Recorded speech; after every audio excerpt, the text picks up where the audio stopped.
At Domino's, we're adding up to $50 million in surprise fees to online delivery orders, instead of adding surprise fees like other delivery apps. But we're gonna let you know ahead of time.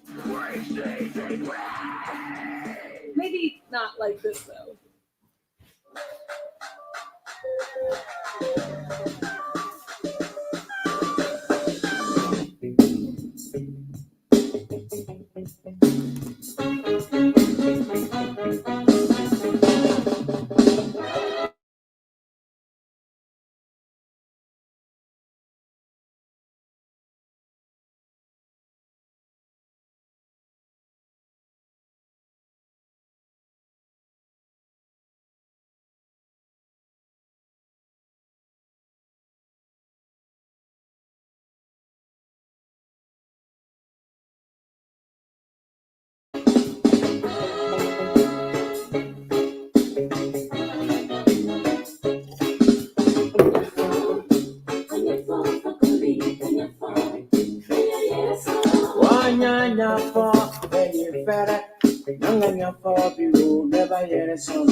Une fois il était cosmopolite sur laquelle des peuples se sont repliés.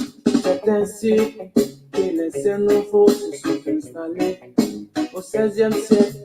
Ainsi, les coups étaient déjà là avant le XVIe siècle. C'est ainsi que les baoulés se sont installés au XVIIIe. C'est ainsi que des doulas se sont installés au XVIIe siècle. À propos des nationalités, ils ont des difficultés parce qu'ils ont des cousins en Casamance, même s'ils ont des cousins en Sierra Leone. Est-ce qu'il n'y a pas de quoi mêler au Ghana? Wanya fa, beye fere, nanga fa biwo, beba yere soro.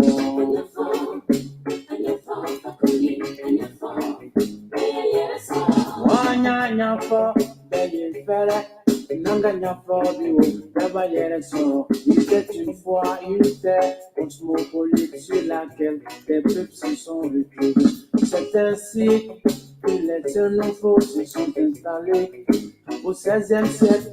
Ainsi que les coups étaient déjà là avant le XVIe siècle. C'est ainsi que les baoulés se sont installés au XVIIIe. C'est ainsi que les djoulas ils sont installés au XVIIe siècle. À propos des nationalités, ils ont des difficultés parce qu'ils ont des cousins en Casamance. Même s'ils ont des cousins en Sierra Leone, est-ce qu'il n'y a pas de Kofi au Togo? Wanya fa, beye fere, wanya fa biwo, beba yere sono.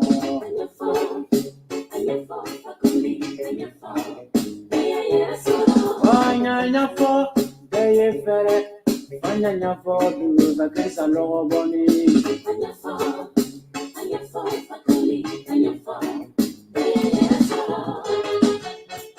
Ni beaucoup pra, Ravana. Nakanya Foti, Beba Eresro. Cultivons l'unité et la paix. Il ne faut pas se contenter de l'audit, mais il faut l'avoir dans le comportement.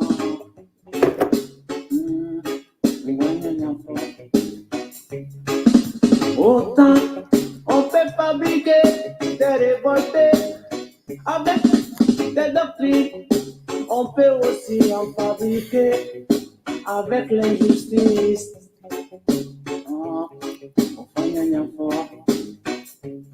Wanya for beye fere, wanya for biwo beye ere so.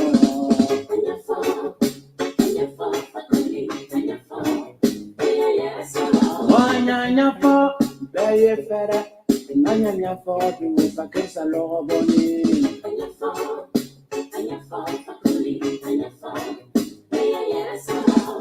Wanyanya for pay fair. Wanyanya for you, they are yet solo.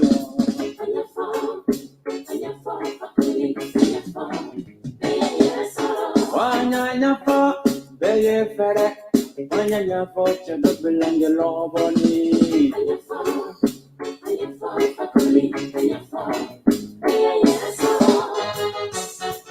C'est en 1893 que ce territoire fut baptisé Côte d'Ivoire.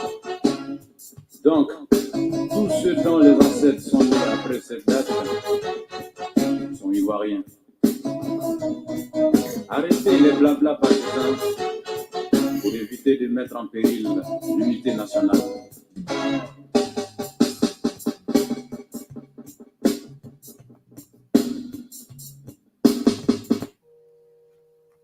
One, 6, 1, 2.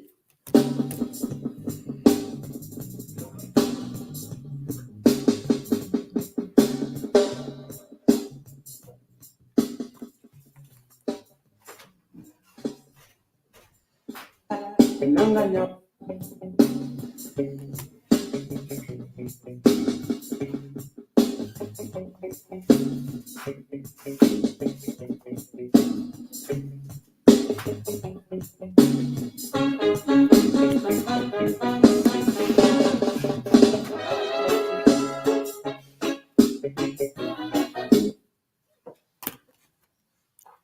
Robbie.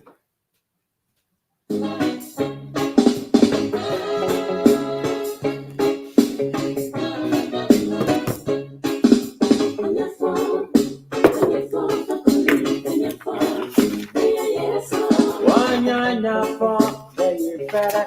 Nanganya for you, never yet solo.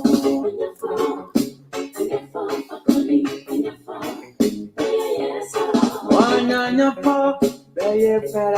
Nanganya for you, never yet solo. Il était une fois une terre cosmopolite sur laquelle des peuples se sont retrouvés. C'est ainsi que les xénophobes se sont installés au XVIe siècle. Ainsi, les coups étaient déjà là avant le XVIe siècle. C'est ainsi que les baoulés se sont installés au XVIIIe siècle.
Let's talk about 104 million. Liberia is a small country in West Africa, as you know, and like a lot of small countries, they print their money abroad and then they ship it into the country. It's just cheaper to do it that way. So at some point last year, the Central Bank of Liberia ordered up 16 billion Liberian dollars to be printed and shipped to Liberia. 16 billion Liberian dollars is about 104 million US dollars. So they put that money in canvas bags. They put it in 20-foot tall sealed containers. It entered Liberia. It cleared customs sometime late last year, earlier this year, and then it vanished. $104 million, poof. Wow. Now, when we're talking about U.S.-China trade, $104 million may not sound like a lot of money. Oh, but in Liberia, it's that's huge. 5% of GDP. Yeah. This is one bank heist big enough to affect the inflation rate in that country. Holy smokes, 29. 29. Japan is a country that has been traditionally resistant to welcoming immigrants for reasons political and needs help. We're forgetting that we need each other. We're forgetting that we need to look out for each other. We're forgetting that except the least of us is taken care of, that the best of us cannot survive. We're forgetting that it's one world and it's a very small world. I've traveled across all the continents, and I can tell you, we need each other. It's such a small world that if we don't learn to love and respect ourselves and forget those things that we think are important but are actually unimportant, and if we do not have the courage to speak up when we should, then we set every one of us up for trouble. Take a child from every local environment in this world, no matter their tribe, the color of their skin, their language, or where they come from. Put them all in one room, and you would find them as a team, playing together, supporting each other, except you teach them otherwise. They will work together to solve every problem that you give to them. That's what we need to be. We need to go back to being children of the world again. We need to be a people who believe in love, in faith, in kindness, in caring for our neighbors in a way that together we can find the solution of the world. We need to understand that not a single one of us is an island to itself, that every single one of us holds a piece of what is required to build the right world where we can all survive. Whether you're a business person or you're a career person or you're someone who is working in whatever field, we have one home and we share it together. We either protect it, we fight for it. In fighting for the world together, we fight for ourselves. In building a better world, we build a better home for every single one of us. In building a better future, we build a future for our children. It's a small world. It's too small for divisions. It's too small to be divided. But more than what some people think is what you think. How you can dare to think and determine what is right, and how you have the courage and the audacity to stand up and fight for what is right. How you can look your neighbor in the eye no matter where they come from and think of what is in their interest as well as in your interest. How you can remember that no matter how smart you are, you're not smart enough to survive by yourself. No matter how rich you are, your wealth alone cannot keep you alive and keep you safe. That we all need one another, looking out for one another and understanding. IMF, World Bank, all other institutions, they make African countries jump through hoops. Loans will never be able to pay. The US, when they borrow money, they're getting it in 1.5, 1.9 interest rate. Africans, when they get the same amount of money, they're paying 9, 10%. The people who don't need a break, they get a break. The ones who need a break, they don't get a break. The sheer survival of the World Bank, IMF, is based on the fact that African countries and many other developing countries do not succeed. Their success is based on our failure. That has to change. And guess who can make that change? We, the children of Africa, we, the Africans, are the ones who have to say, we know your game now. Enough is enough. We're not playing it anymore. And this is where the diaspora come in. There are more Ghanaian doctors in New York City than in the entire country of Ghana. There are more Nigerian doctors in LA than in the entire country of Nigeria. So let's be serious here. What Africa needs is capacity, capacity, capacity. And that capacity is in the diaspora. So it behooves us to bring the diaspora together. Let them understand what is really going on in our Africa. Diaspora are not going home. Diaspora are angry about Africa because they are not understanding the root cause of why Africa is where it is today. They think getting rid of a president will take care of the problem. Far from it. That president is just going to be replaced by another one who is going to equally suffer from the same difficult environment to work in. So let's look at an Africa that must be free to take care of herself, an Africa that's free from exploitation from outsiders. The multinationals who are stealing from Africa every day in broad daylight. I use an example of the DRC. If you ever fly very low over the DRC, you'll see tarmacs in the jungle. You'll see 747s flying into DRC, picking up minerals and flying right out. The same multinationals are responsible for arming young people and giving them MK-16s. Because why? Their satellites in the skies are telling them where that village is. There are lots of diamonds. So what do? Arm young people, drag them up, and send them to go chop off a few heads. The rest of the village runs away, so they come behind and do their illegal mining. We black people must understand what is really going on. Because what we are shown instead is, oh, look at those Africans killing each other. There are some serious games that have been played in Africa for far too long.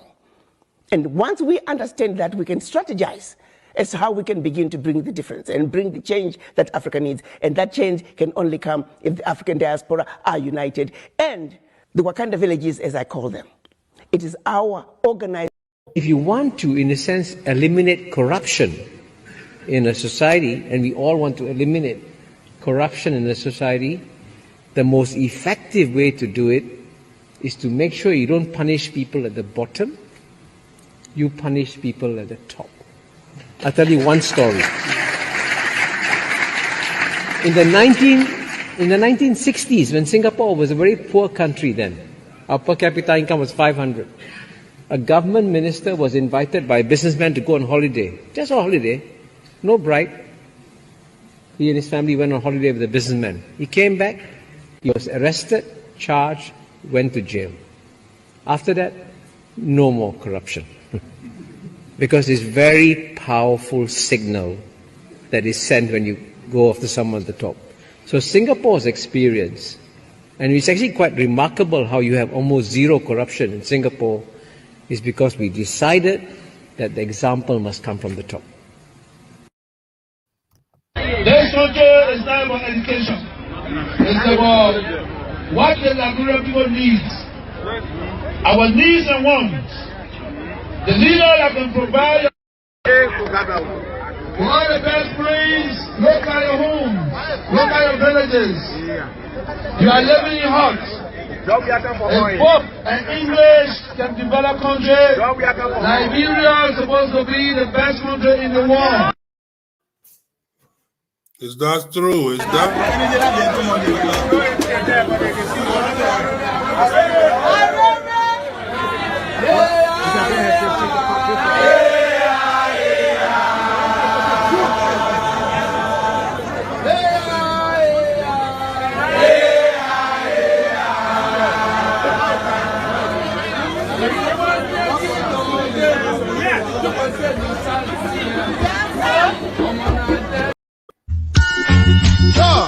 Rastafari. So reggaeton that.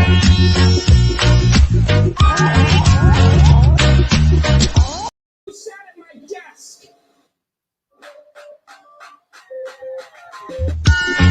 Yeah.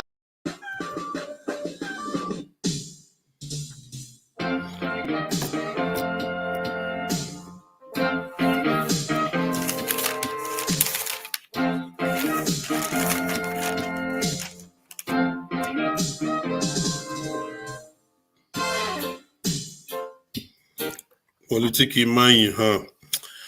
Good evening to all of you. Good evening to all of you, and welcome to the Liberian Diaspora Forum Weekly Talk Show.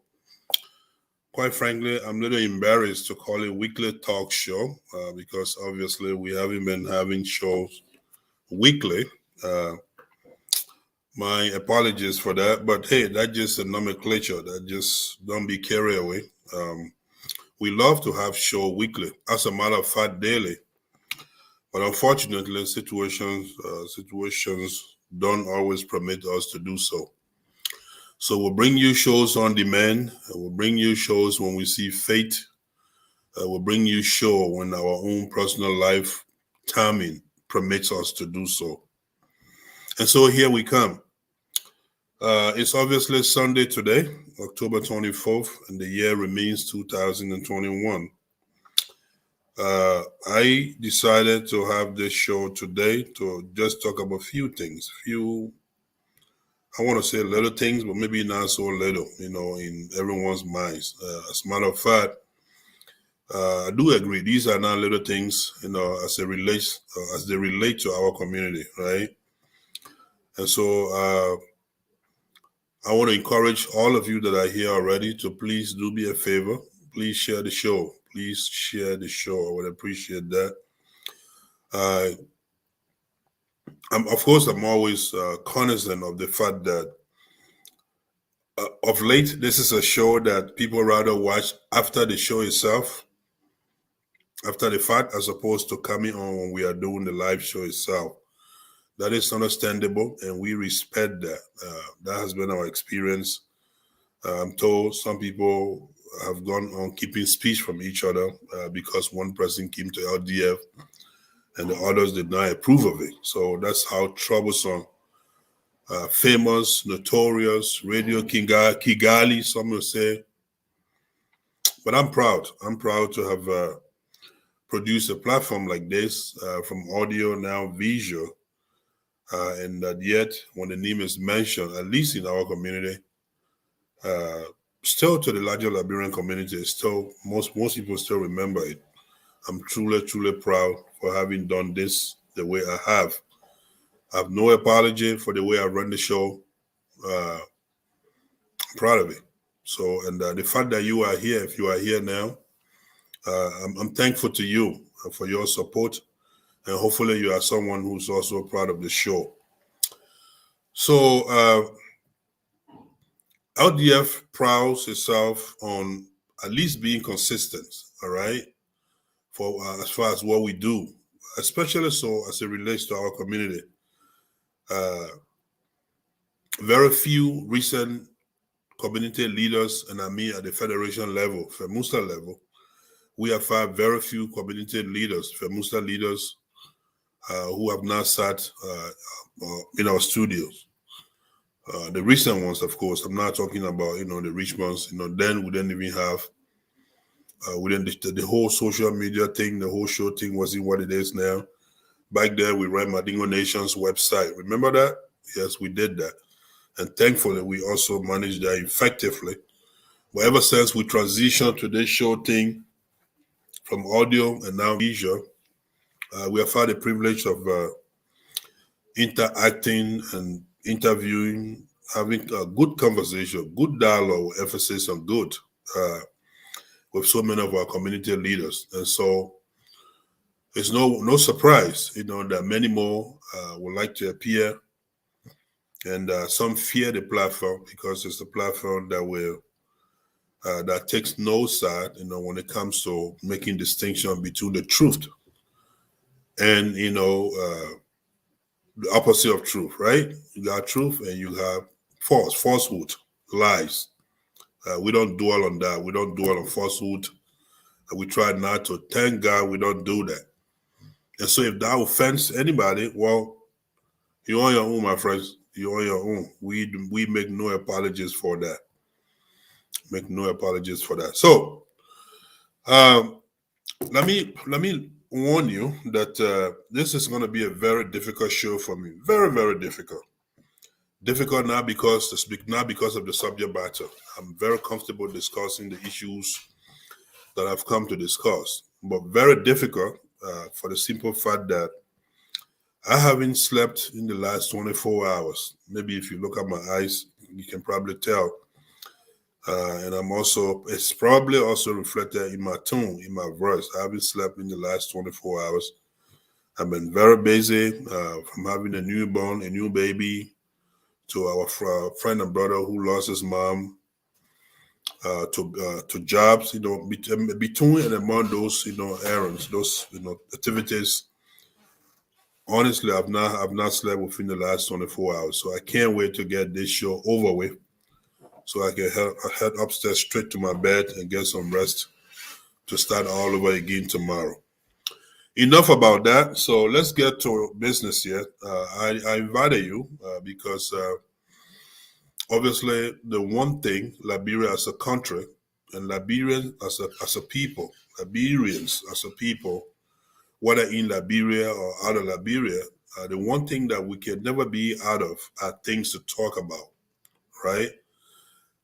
Almost always, certainly, there are things to talk about. Liberia, Liberians, and our own ethnic group, the ones that come from Liberia are also part of that whole culture, that whole too much to talk about, too much drama, too much wahala, you name it. So unless you decide that you don't want to talk about it, but almost on any given day, I like to say every second, every minute, if not second, every hour, if not minute, every day, if not hours, every week, if not days, every month, if not weeks, there are things to talk about, abundance of things to talk about. Now, the choices you have as a host, you can decide, to speak the truth, or you can decide to stick with the falsehood. You can decide, to patronize your friends, or you can decide, to stand up for what's right, believing that we are going to be gone one day. We'll vacate, these areas, this space that we now occupy, and maybe there will be people after us who will care, about what we did, how we live our life, and there are even people leaving so many traces around. Whether it's on the World Wide Web, or people who know us, we all will not die together. We'll go as individuals, and there will be people left behind us, some of whom may remember, and from time to time, at the time of their choosing, or if it's necessitated, they may reference us for good or bad. And so when you speak on issues affecting humanity, issues affecting your community, issues affecting your country, issues affecting your religion, you have to speak to the best of your ability. You have to do that. It's the simplest thing to do, yet very difficult, the most difficult thing, all at the same time. Because if you don't do that, you risk, being humiliated, not only in the sight of God, our religious scholars, our Black Arabs will tell you, but also even your friends, who know you, for who you are. So I like to begin. I just want to talk about a few things here. One is FEMAUSA briefly. I want to discuss FEMAUSA very briefly. And then, of course, you're hearing that the group that had a pageantry over in Pennsylvania, it's safe to say that Pennsylvania pageantry wasn't enough. That party wasn't entertaining enough. So they've decided to take the party home. Yes, they are bringing the party home to Liberia, believe it or not. Actually, I've had people ask me to buy their clothes for the party. They want me to help them sew their party clothes. I'm like, what do you mean? What kind of party are you talking about? And they say, are you guys coming for party? And I'm like, are you serious? So there's a party coming, folks. Believe it or not. There's a party coming, in Liberia. I'm told it's December 18th. So I will be speaking to that party just briefly. And believe me, lastly, but by no means the least, last but not the least, as a matter of fact, the main reason for which I sit here tonight, which is LIMAP, will be the last. It's like saving the best for the last, right? Something like that, if you will. I'm afraid that if I jump on LIMAP now, chances are I might not even get to these other ones. And so please permit me. I assure you, I will spend very limited time on FEMAUSA and the proposed party that is to be here. Some say it will be here at the ministerial complex in Liberia. I know some of you haven't been to Liberia in recent time, but the likes of Bill Clinton and myself and people who've been back and forth. Oh, by the way, many of our brothers and sisters traveled to Liberia this year during the pandemic, so I know many of them can relate to the ministerial complex. So I'm told that's where the next pageantry, the next party will be. So I will speak to that very briefly. I'll keep those at the bare minimum, if you allow me, and then we'll get to the Lima thing and see what is it, how we can spin it, how much flesh we can pour on the bones, that they've given us. All right. So, FEMAUSA, FEMAUSA. That's the first. Let's dive into FEMAUSA. So the thing I want to say about FEMAUSA, honestly, like I said, is very brief, at least for tonight. Maybe I'll find time to come and dig in a little more. So it's been, over a year or 2 years. Well, since 2019, we were in Atlanta, Georgia for the convention that we chose to postpone. And then since that time, we've been where we are. We've been, we've been at it. We've been at it. I'm not saying that lightly. So to the extent that the group of leftists, radical leftists, who took upon their own, themselves to go and do what they did and declare however they declared it.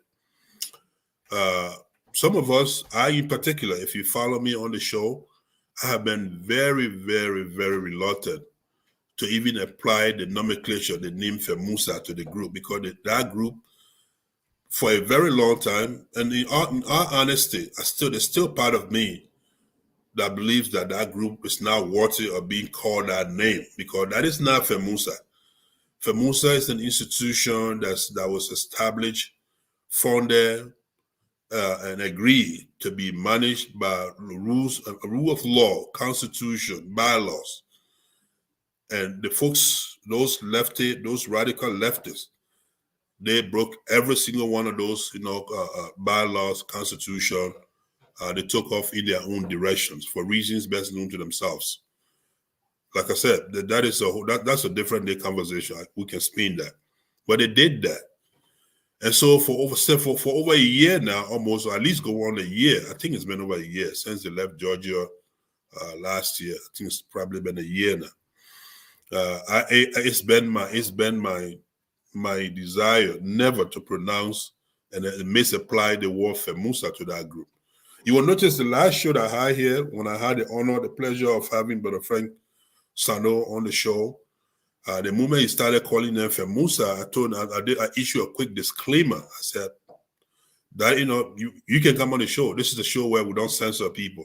You call them whatever you want. I wasn't going to do so. For very obvious reasons, because they are not worthy of being called that. I thought, still believe so. All right.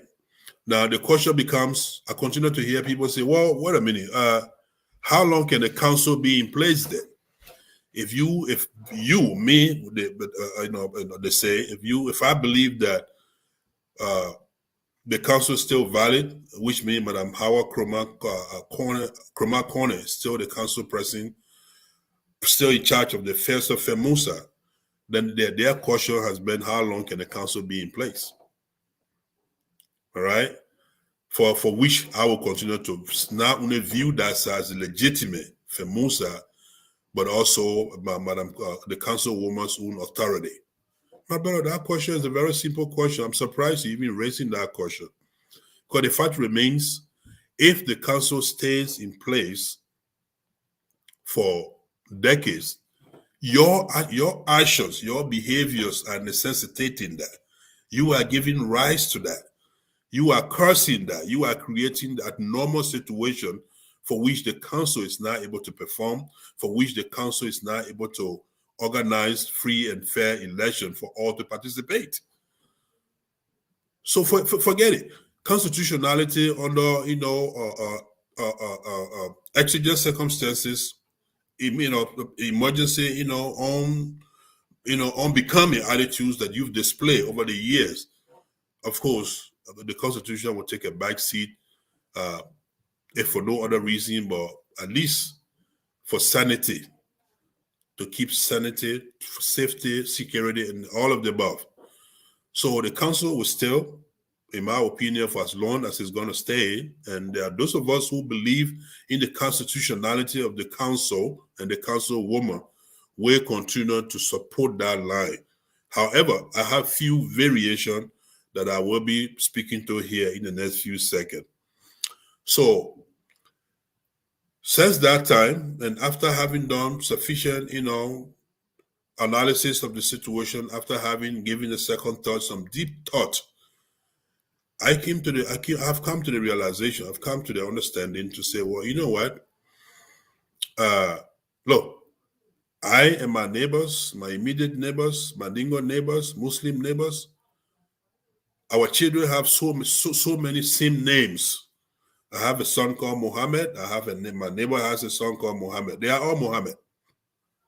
Prophet Muhammad, peace be upon him, being the original, the first Muhammad, right? So, but they have a Muhammad, I have a Muhammad, right? I have a Yusuf, they have a Yusuf. You know, like, so when you looked at it, if a group of people decide to organize themselves, say, you know, enough of this, we are not people of the, you know, we are not educated enough, despite all the degrees we have, despite all the experience we've had, you know, after having lived in the West and saw people, you know, eyewitnesses to how much people respect the rule of law, Constitution. If those same people decide that they are not intelligent enough to work with the Constitution, to work within the frameworks of the things that they themselves put together, and decide that they're going to walk away to a different direction and pop up something else that they want to call the same name as the original thing itself, that's fair. That is up to them. How many of us know? All of us know the number of duplication that's happening around the globe, right? They even got fake iPhones now, I'm told, from China. Fake Nikes, fake, you name it. You name it. But at the end of the day, that's the name they want to call it, because that's the only way they can give some relevance. That's how they would thrive. That's how they would draw attention to themselves. That's how people will, you know, even look at them. Because that's the name. That's a household name that men with integrity, honesty, work so hard, you know, to promote, to build, and promote. So they too want to benefit from that.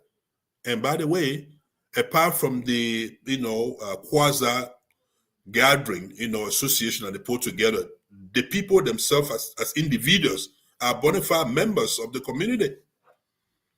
Bona fide members doing dishonorable things, not bona fide things.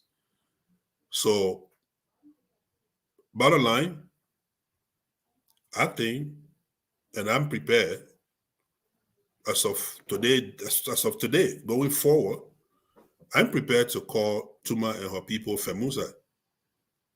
FEMAUSA number 2, FEMAUSA illegitimate, quasi-FEMAUSA, illegal FEMAUSA. Any adjective I can find to add to it, that would be a fair game. For me, not for you. You don't have to, for me.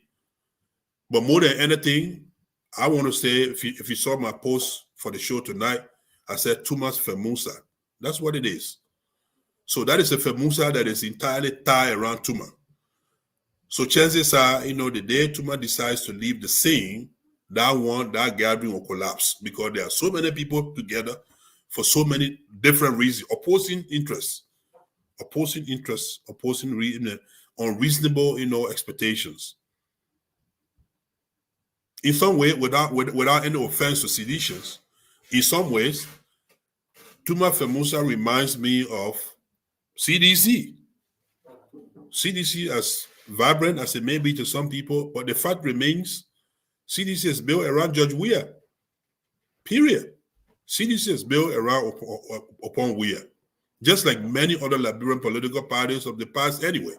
Since American know that, when the last time no party won any election in Liberia, it was built around individuals. So is the leftists. So is Tuma FEMAUSA. It's not built on truth. It's not built on Constitution. It's not built on integrity. It's built on lies, falsehood, lack of integrity. Think about it. From the time, long before we even got here, I've said this over and again. I don't remember when we in campaign mode for the very FEMAUSA, you know, as the two candidates, or mainly one candidate, because I don't remember, except for New Jersey, I'm told, but Hawa really didn't go anywhere to campaign when we campaign time. But Tuma traveled to several states, including my own states here. And according to them, they themselves, their own sources, insiders, told us that they raised so much money. Some said $22,000, some said this, But I don't think there was any account, any financial report made of those money that that they collected from the people from our people around the country. Because it's not based on sincerity. They're not sincere people. They're not honest people. And so that's not where you want to point at for your children. Believe me, that's not the FEMAUSA that I want to show my children as a role model.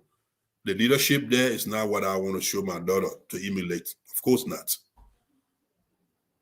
I wouldn't want to do that. You have the choice to do whatever you want to do. All that being said, though, like I said, if they want to call themselves FEMAUSA, let's give them that. We'll call them FEMAUSA. How about that? FEMAUSA Tuma, FEMAUSA T, Ulimo K, Ulimo J. It's all Ulimo, right? So FEMAUSA H, which is Hawa, FEMAUSA T, which is Tuma. So what? FEMAUSA, big deal? Maybe, but maybe not. However, though, when you just to simply say FEMAUSA H and FEMAUSA T, in my opinion, that would be some. I mean, if you just alter that without some historical context, without you truly understanding how we got here, then you'll be doing a great disservice to FEMAUSA legal, FEMAUSA original, to Sister Hawa Kroma Kone rather. Why? Because she says over the FEMAUSA that I don't want to say your forefather, is too recent to call that, but that your brothers, your fathers sat down 2007 and put together, the one that started. That is the original FEMAUSA. That is why the website remains where it is. So is the file one. All of the legal documentation. Prove me wrong. Every single legal documentation of the Federation remains with Sister Hawa Kroma Kone, because she is the legitimate head of the institution to today's date. As far as her council being indefinite or tenure, that is because of you. Of course, that's because of you. Oh, by the way, when we get to Lima conversation here pretty soon, you will find another similarity there. When you hear a sitting chapter president saying, our tenure has elapsed, right? For a long time. And yet you're sitting there functioning. You are proudly saying that even after you've criticized other people time and again. So it's good, cassava is not good for you, right? Not for the goat. But we'll get to LIMAP here. Let's just finish FEMAUSA. So it's okay, people. It's okay to acknowledge, to give them the acknowledgement that is so craved for, that is so much desire, the one that they can't do without.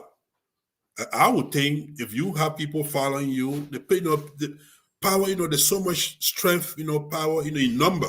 If you got people following you to the extent where you declare yourself majority over whatever minority out, come on, start something fresh, start something new. You got the people, you got the masses. But no, they wouldn't do that. They cannot live outside the name FEMAUSA. No, they can't, because they wouldn't go anywhere. It has to be FEMAUSA, because other people with integrity, as I said, have worked so hard years prior to put that name on the map, and so they want to reap some benefit of that. More than that, I honestly think that, and I've always said this, sometimes when people say, I'm not for unity, I don't promote unity. Well, you can say you are entitled to your opinion, but look, unfortunately, the Mandingo people, the Mandingo culture, it appears to me that we do well mostly when we are competing. I don't know why that is. I remember here, even in Minnesota, when I ran to be president the first time, while Dollar was still president, Dollar was still seeking second term, when our community was almost divided along political line, Kafumba people, Dollar people, I remember our community benefited so much at that time because the competition was so hard. We competed. Everywhere we went and presented $10, the dollar, and people went and did $20. Everywhere they gave 20, we gave 40. The competition was so hard. Who benefited? Our community. Is that the only way for our community to benefit? I would say no. But does it work? Always. It has always worked. The only time our people are willing to knock their chest is when other people do it. That's when you hear them say, Adiasa. You saw it that long ago before I took off for Liberia. In the history of FEMAUSA, no board member, no single individual had decided to raise money for the federation on their own. I did that the very first time. You don't have to like me. That is a historical fact. When I raised that money and turned the money over to the legitimate leader of the federation, Hawa, what happened? And the people started fundraising overnight. See, how Madingo people operate. They led competition. They led challenges. They went overnight. They started taxing us, except that, unfortunately, we later learned that there were so many pledges made that didn't come to fruition. Too many people pledged too much money, and they were not able to make go of their promises. Of course, when I raised my money and deposited the money into FEMAUSA's account, I came back and published the deposit slip of the money.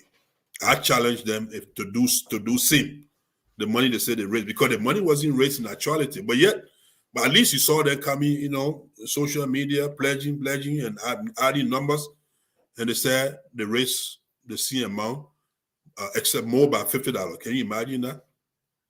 By $50 more, they raised the obscene amount that I had raised, that I had collected from people and presented to the councilwoman. You also remember why in Liberia, when the councilwoman, Madam Hawa Corner, contacted me in Liberia to say she was interested in us doing some relief distribution ahead of Ramadan. Immediately when we did that, we're happy. Then they go and distribute some more food.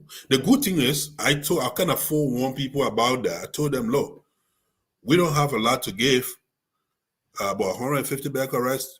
We've come to distribute, but I encourage you to stay tuned because we know what we're doing. This 150 bags of rice will bring you more, not from us, but from our brothers on the left, on the other side. People who can never act until we act. That's the only time they come and act. Because that's how Madingo people work. They want to compete. Competition. We do, they do. They do, we do. So that being said, if it interests these people on the left to be called FEMAUSA, while we stay and maintain the status quo, the original FEMAUSA, all of the constitutional power, documentation, so be it. Actually, I'm so much in support of that to the extent that I wouldn't mind us collaborating in the future on some project. If there are things that FEMAUSA T likes to do and they think we can jump in as FEMAUSA H, that would be a good mutual, point of collaboration. And I know Brother Randolph Jabate always said that Madingo Unity doesn't work, but collaboration is all for that. If there are things that you think we can work on to make it happen, to make it bigger, to make it better, I think we should start to look at that. We should get out of this perpetual state of no progress for nobody. This is not going to help anybody. Unfortunately, very unfortunately, our fathers, our elders, let me just say, not just the fathers, our elders include our mothers as well. Our elders have failed us. That is the truth. Our elders have failed us. Because not only is Councilwoman Hawa sitting on the council because of them, but also because it's been over a year since these things started snowballing into what they are. And I don't remember any of the elders anywhere in any state seriously taking this issue to come and address it, to call their children, and say, well, this is where we go. This is the next course of action. This is where we go from now on. This is the game plan. They haven't. They've disappeared all of a sudden. They have disappeared. They are dead, quiet, silent. I have no idea where they've gone to. Maybe you do. Please let me know if you do. They have failed us. So it is then onto us who are the actors, current actors, of today's Mandingo community to see reason. If we can work together because we don't have like minds, we don't have to. We don't need to hate one another. We don't need to hate each other. No. If you truly believe that FEMAUSA on the left will serve your interests, if that's where you think the Mandingo integrity lies, the greatness of our community lies, if you believe that leadership is the kind of leadership that can better serve as an example for your daughter, your son, so be it. Go for that. And leave the rest of us who believe that Sister Hawa Kone will be a better role model for our children, a better leader, a more organized person, someone with more, look, FEMAUSA T. Are you happy now? FEMAUSA Tuma. Yeah. Now, if now that we have agreed, now that we've established, the basis for calling, for giving them the nomenclature that is so much desired, FEMAUSA, so then we can just make a quick step to the convention, what the pageantry we referred to in previous talks. So the convention, they call it. So let's call it convention. So then they just had convention in Philadelphia, and now they're telling you that they're about to go have another convention in Liberia. FEMAUSA next convention, that's next year. It's every year. It's a once a year event. And to the best of my knowledge, to the best of my remembrance, they just had that once a year event in Philadelphia where there are fluctuations as to how much they raised. Some say 100,000, some say 80,000. I care less. But my point is, the fact that they just had that convention, if we want to call it, now that we can call it convention, and here they're telling you again they have a FEMAUSA this year convention in Liberia. So which is it? Which one is this year's convention? The one they had in Philadelphia, or the one they're about to go have in Liberia on December 18th? Which one is it? Do you know? I don't. But look, it's good for them. Anytime you are able to assemble our people for a good cause, anytime you got something good to tell our people, anytime you have money to spend on our people, for me, that's a good thing. Except though that the Liberia so-called convention, I'm not sure what's the goal there. I'm told they've listed names of several wealthy or used to be wealthy folks that they intend to go solicit help from, including people that they've just denigrated at the Philadelphia convention. People they've called cheap, broke. They don't give 30,000 but 1,000. So I'm told they have a long list of those people that they are going to beg for money in the name of building a clinic. Which reminds me, why? So a clinic is a very good thing. It's a great thing to have. But why all of a sudden there are some Mandingo people who have come to think that the Mandingo people plight in Liberia is reduced to a clinic? That all the Mandingo people need in Liberia are clinic. Who told you that? Where did you get that false misconception from? And who even told you there are no Mandingo clinics in Liberia or around Jakarta? Hey, Masco got a clinic? Doesn't he? I've been there. I had a friend who had surgery there. I paid visitation there. That's where he got a radio station too. Single-handedly. One man. Isn't there Dr. Soare clinic? Not in Jakarta, but isn't there that?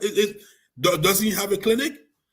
So why every time people talk, you got people who think that you are undermining progress, and the progress being building clinic? When the last time you heard some Mandingo woman die or it didn't get treated because there was no Mandingo clinic in Jakarta? When the last time you heard that? How did that become the subject of our conversation everywhere you turn? Clinic, clinic, clinic. All of the political, marginalization of our people in Liberia, all you can think about is clinic? A clinic? All of the struggling economic downtrodden, our people most of them can't make ends meet. All you can think about is clinic. When you build a clinic, It will bring economic relief to your people. It will bring educational relief to them, huh? And it will make them the most healthy. They will be the healthiest. What's the superlative adjective? So they will be healthier than all the other 15 tribes because they will have clinic. FEMAUSA, 15 years organization now. People, or at least people who are acting in the name of FEMAUSA, all they can worry about is clinic. I mean, if you think healthcare is if you need healthcare, if healthcare means to you that much, at your age now and your status, your age, I mean, as an institution now, and your status, why don't you build a hospital there? Make it a hospital, bro. Come on, graduate, go up one step, leave a clinic, make it a hospital. I mean, if healthcare is all we need in Liberia, then let's just do a hospital. I'll go for that. Why can't we? Why not? Why not? Let's go for a hospital. So, and again, I don't want to digress too far from. So now, FEMAUSA T said they got their convention. They said this year's convention, and trust me, they are working on it. I have gotten a lot of calls from folks in Liberia, friends trying to inquire, including people who want me to help them prepare, so close for the party. And believe it or not, some of them, I don't know, I may or may not. Of course, I've told them my position on it. When you think about it, it's almost like we don't even learn. That people who got mud in our brains or so, I don't get it. It died that long ago when President Mamadi Sise sat in FEMAUSA over her office. It was about library. They were going to build library. Remember? Library computers. So we raised money. We were told computers were shipped to Liberia. A place was even rented. So where's the library today? Does FEMAUSA have a library in Liberia today, you think? What happens to those computers? What happens to the computers? Better yet, what happens to the building that was rented in the name of building a library? Like we're stupid or something. Well, mind you, we may not be the smartest people, but trust me, we are not all stupid. And certainly we all cannot be fooled at the same time. People may succeed in fooling some of us at some times, but not all of us at all times. No, that wouldn't work. But hey, let them go on. More power onto them. I'm so excited that comes next month, November, in just a couple of weeks, the Minnesota Mandingo Association, MMA, under the able leadership of Honorable Solomani Jabate, will be having a big party here. We have an event here. DJ Morizo, it's called, will be in the hall. But more than DJ Morizo, for the very first time, Councilwoman Hawa Corner will also be in the hall, and with some stakeholders from some other states. And I'm excited to meet those people, not because I've not met them before, but because apart from that program for which they are coming, I want to have a different kind of conversation with them. I think it's about time, those of us who believe in the FEMAUSA with constitution, FEMAUSA with integrity, FEMAUSA with honesty, FEMAUSA with dignity, FEMAUSA from original, from the foundation, I think we can do better than we're doing right now. We ought to eliminate that councilman title and elect or empower Sister Hawa Corner to carry on the good job that she's doing. Let's get rid of that council title. Let's get rid of it. Obviously, those that put the council in place no longer have the courage, the fortitude. For some reason, they're not coming back to that. They're done with that. We see some of them flying to Philadelphia, flying everywhere, in the name of the same FEMAUSA. Who knows? Some of them. So I doubt it whether 10 years from now, if situation remains like this, whether there will ever be any elder coming to pull buff in that council situation, let alone to talk about organizing election. I don't believe that. And so it will be my view as Councilwoman Hawa Kroma-Kone prepares to come to Minnesota, or her entourage and some other folks. I cannot wait to sit before them and say, "Lord, Madam Councilwoman, we are very proud of what you've done, preserving FEMUSA integrity and some of the underground projects that we've worked on. But I think it's about time we eliminate the council title. It's archaic, it's old, it's not working, it's not needed, it's not necessary. So the like minds of like us who still want to work within the framework of the Constitution, sometimes it's not about number. Forget about that. Yeah, there's an old saying that there's strength in number. True, most of the time, but not true all of the time. That's not true every single time. Sometimes there's greater power in smaller number with determination. People who are determined to achieve positive result-driven folks. So that would be my suggestion when the councilwoman and some of our other friends join us in November in just a couple of weeks in Minnesota for our event, so that we can better organize this thing and go ahead and do whatever the Constitution allows us to do under these very strenuous circumstances, so as to empower Councilwoman Kone to carry on her job while FEMUSA Tuma is carrying on their work. And like I said, if at some point in time we are in Liberia, they are there, we find areas that we can collaborate on. If in fact they decide they can make better arguments to us that all FEMUSA need in Liberia is clinic, that all our people need, that after almost hundreds or more years of political marginalization, hundreds or more years of economic marginalization, hundreds or more years of under-education for the Mandingo people. The biggest Mandingo organization ever to exist, that people will organize themselves in the name of that organization, however illegitimate they may be. But the fact that they are carrying nomenclature, that the only thing that they identify in Liberia as the plight of today's Mandingo people in Liberia is building clinic in District 2, so be it. Well, of course, as much as I'll be a big fan of collaboration between FEMUSA Tuma and FEMUSA Hawa, that's not something that I will be eager to sign off on. Unless then, like I said, maybe if they have done some assessment, some analysis, and they've come to the conclusion and they can persuade us to say that, look, our people don't need any more than clinic. With clinic, they will go to bed on full stomach. With clinic, they will graduate on time. With clinic, their leaking roof will be taken care of. On clinic, they will not be cautioned at the checkpoints, when they travel to and from Ganta, Guinea, and back to Liberia. If they can debate those issues successfully, then maybe, just maybe, I may be inclined to talk to Councilwoman Kroma to sign off on some kind of collaboration on projects like that. But otherwise, we'll let them do that. We'll give it to them. To the extent that after this show, my contribution is available to you. Call me if you want a big clinic. But you better make sure when you build that clinic, let it be the solution to our people's plight.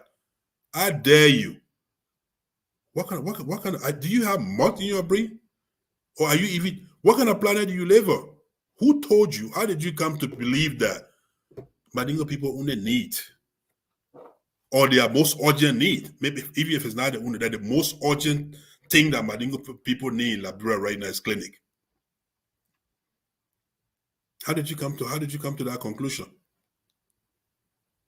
How? Anyway, like I said, I don't want to spend a lot of time on this because sometimes it's fast spent and we got other things to talk about. So, in a nutshell, I have agreed. My hands are up. From here on forward, I will call it FEMUSA Tuma, FEMUSA T. You can call it whatever you want. And hopefully, when Councilwoman Hawa Kone visit us next month and return, God willing, after our discussions, will use the Constitution to transform that situation so that we no longer refer to as councilwoman, call her President, FEMUSA President Hawa Kroma, maybe FEMUSA H, FEMUSA Hawa, FEMUSA Tuma. Ain't that how you want it? Nothing wrong with that. We can work like that. Like minds work together. The people on the left, the radical leftists, are like-minded people. They like to work together for many other things besides the whole FEMUSA wahala. And we on the right have always believed in constitutionality, in integrity, honesty, sincerity. And so we will work on that side. So look at with the country we live in, you can't force everybody to see things the way you want to see it. You can't force people to think the way you think. In the interim, if there are places where you can work with them without they, necessarily infecting you, with their poisonous, their low integrity and whatnot, you can do so. We can do that. I'm all for that. I'm all for that. So what's likely to happen lastly here on the FEMUSA, whole thing? What I think is likely to happen, considering that so many of our people had the opportunity of visiting Liberia this year, especially. And so after these people just concluded what they themselves declare as the best FEMUSA convention ever. They declared it like that, not us. And yet, barely 3 months after that, they say they're having this year convention in Liberia. So what they have, so somehow if you look at it, so they are simply telling you what they had in Philadelphia was not a convention there. Don't you agree? By analogy. Because historically speaking, I'm not saying by law, but even by constitution, FEMUSA has always had one convention annually. Annually, FEMUSA has had one convention. To the extent we say election year convention, constitution review year convention, but it's been one per year, per annual. So you just had one in Philadelphia. You didn't want me to call it pageantry because you said it was a convention. So if I call it convention, and now you're telling people that this year convention will be December 18 in Liberia. So how do you want me to call that? You saying this year convention. That's how you coin it. Coin the term. So which one is the convention then? I get it. I told you these people are flawed jokers. Pure jokers. That's who they are. But that's fine. That's fine. The Mandingo tribe is very large. So there's room for all kind of people, all sort of people to fit in. So there's room for them too. Let them exist. Let them do what they want to do. There are people who are masquerading in Liberia today, in the name of FEMUSA convention coming. My brother, the history is so recent. Those same people were the one dancing, waiting for FEMUSA computers to get on the ground, waiting for FEMUSA money to be wired so they can rent places for FEMUSA library to be built or be open. I remember I was in Liberia, even participated in some venue search for that same thing. Money was disbursed. Don't get me wrong. Mamadi says my witness, he sent money to Liberia for FEMUSA library, FEMUSA computer lab. And he sent computers. I had the privilege of seeing some of those computers. But the question is, how many years has it been? You don't think those computers are even obsolete now, outdated? Given where you now know about computers here in America, how many years those computers, if they are even there still? Because the last time I checked, the last I heard, they were being sold. The place that was paid for is no longer there.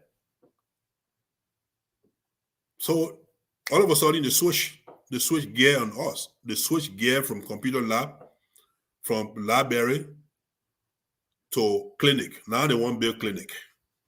I thought, just like government, I thought firm organizations, I thought well-organized, educated, well-determined people, project will have some sort of continuity. So if Mamadi Sise started a computer lab, library project in Liberia. Interestingly, I remember when they were looking for venue for that library thing, Mamadi Sise was Jegota. They seem Jegota. It seems that everything's about Jegota, right? District 2. That's where they were trying to find place, but to the best of my recollection, I think they found venue somewhere else. But the bad news is, to today's date, FEMUSA does not have library in Liberia. Prove me wrong. They don't have a library, they don't have a computer lab, they don't have anything. But money was sent. Computers were sent. So now they're telling you, oh, forget that. It never happened. It never happened. All we want to do now is to build a clinic. Because we've done assessment, we've done analysis. Oh God, our people need clinics so bad. Last night, three pregnant Madingo women could not get birth because they didn't have clinics to go to. Several more died because there were no clinics. Have we had clinic? The ones who were intimidated, harassed, humiliated at Sarala checkpoint today would not have been humiliated. Because at least the immigration officers would have thought that the people got clinic in District 2. Have we had clinic? When that clinic is built, Madingo people will not go hungry because we got clinic. That's all we need. Go for it. Go for it. Go build a clinic. But like I said, maybe you can make a hospital. Do a hospital. Better yet, hospital. And then maybe FEMUSA, Hawa, individually, me, we can join you, collaborate with you. So lastly, this FEMUSA Tuma, FEMUSA T, now that I agreed to call it that way, so-called upcoming convention in Liberia, December 18th, to be exact, at the ministerial complex, it's mind-boggling. But I tell you what will happen. I was saying that the fact that so many of our brothers have been in and out of Liberia earlier this year, it's very unlikely that so many, a good number of people would travel to Liberia for such an event. But make no mistake, it is an event that will be well attended. Let me tell you that, because I don't know when the last time you were in Liberia, but your brothers and sisters in Liberia, a good number of them, are very much socially inclined these days, much more than when we were growing up. So, and when it comes to social events, they will be there. They are going to go there. It will be a party to see. But as far as FEMUSANs, and I'm talking about, because some will say, oh, FEMUSA, everybody's a part. But no, FEMUSA Constitution, by definition, FEMUSA Constitution defines FEMUSA members as Liberian Madingos in the diaspora, in the United States of America. Yeah, that's the truth. As far as, the number of those folks that will travel to Liberia for FEMUSA Convention 2 in 1 year, something unprecedented, constitutionally vowed. But again, they are not people of the Constitution. We've already said that. I don't think so. I don't think there are too many people enthusiastic, gearing up towards that. But now with standing, like I said, it will be a good party to go to. There will be a lot of people there. As far as the FEMUSAN that will be there, I've always told my friends this jokingly, it will be, you and I both know there are so many of our brothers and sisters who are currently in Africa for one reason or the other. They're attending to other things. So those are the people that will show up as a diaspora FEMUSAN. These are the people who came for the convention. The funny thing will be some of their neighbors already know them, but they may myself live here. As much as he goes and comes. An example would be like my own friend and brother, Minister Kroma, right? He's a former VPA for FEMUSA, A.B. Kroma. The first board chairman, former board chair for FEMUSA, very, very diehard FEMUSAN.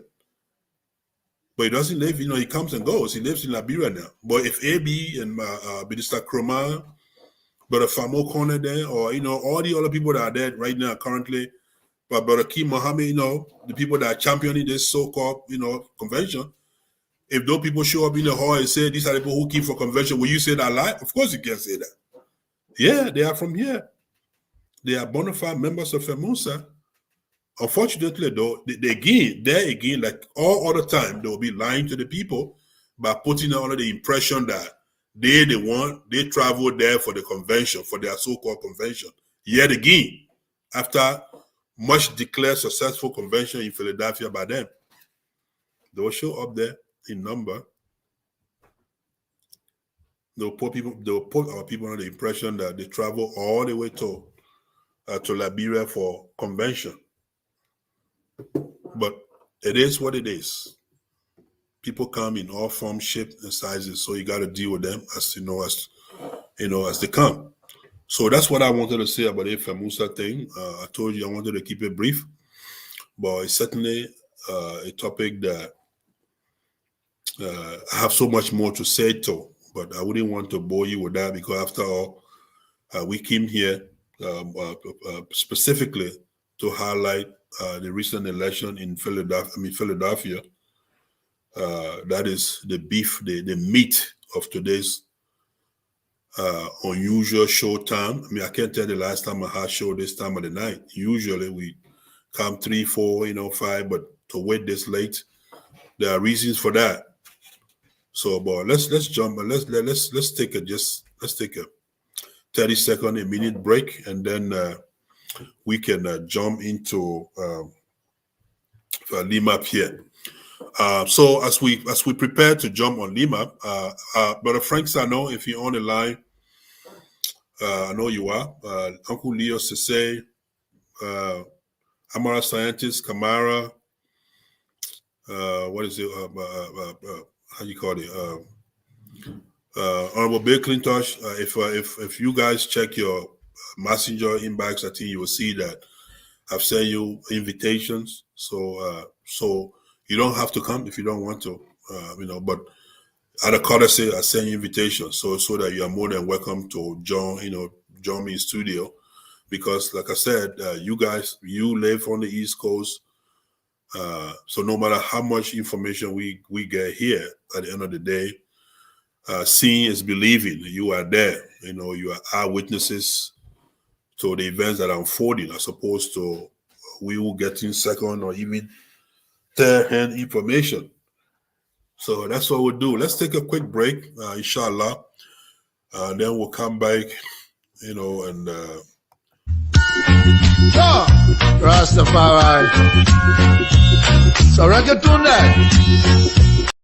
We're forgetting that we need each other. We're forgetting that we need to look out for each other. We're forgetting that except the least of us is taken care of, that the best of us cannot survive. We're forgetting that it's one world and it's a very small world. I've traveled across all the continents, and I can tell you, we need each other. It's such a small world that if we don't learn to love and respect ourselves and forget those things that we think are important but are actually unimportant, and if we do not have the courage to speak up when we should, then we set every one of us up for trouble.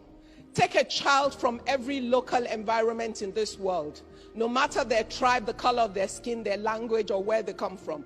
Put them all in one room, and you would find them as a team, playing together, supporting each other, except you teach them otherwise. They will work together to solve every problem that you give to them. That's what we need to be. We need to go back to being children of the world again. We need to be a people who believe in love, in faith, in kindness, in caring for our neighbors in a way that together we can find the solution of the world. We need to understand that not a single one of us is an island to itself, that every single one of us holds a piece of what is required to build the right world where we can all survive. Whether you're a business person or you're a career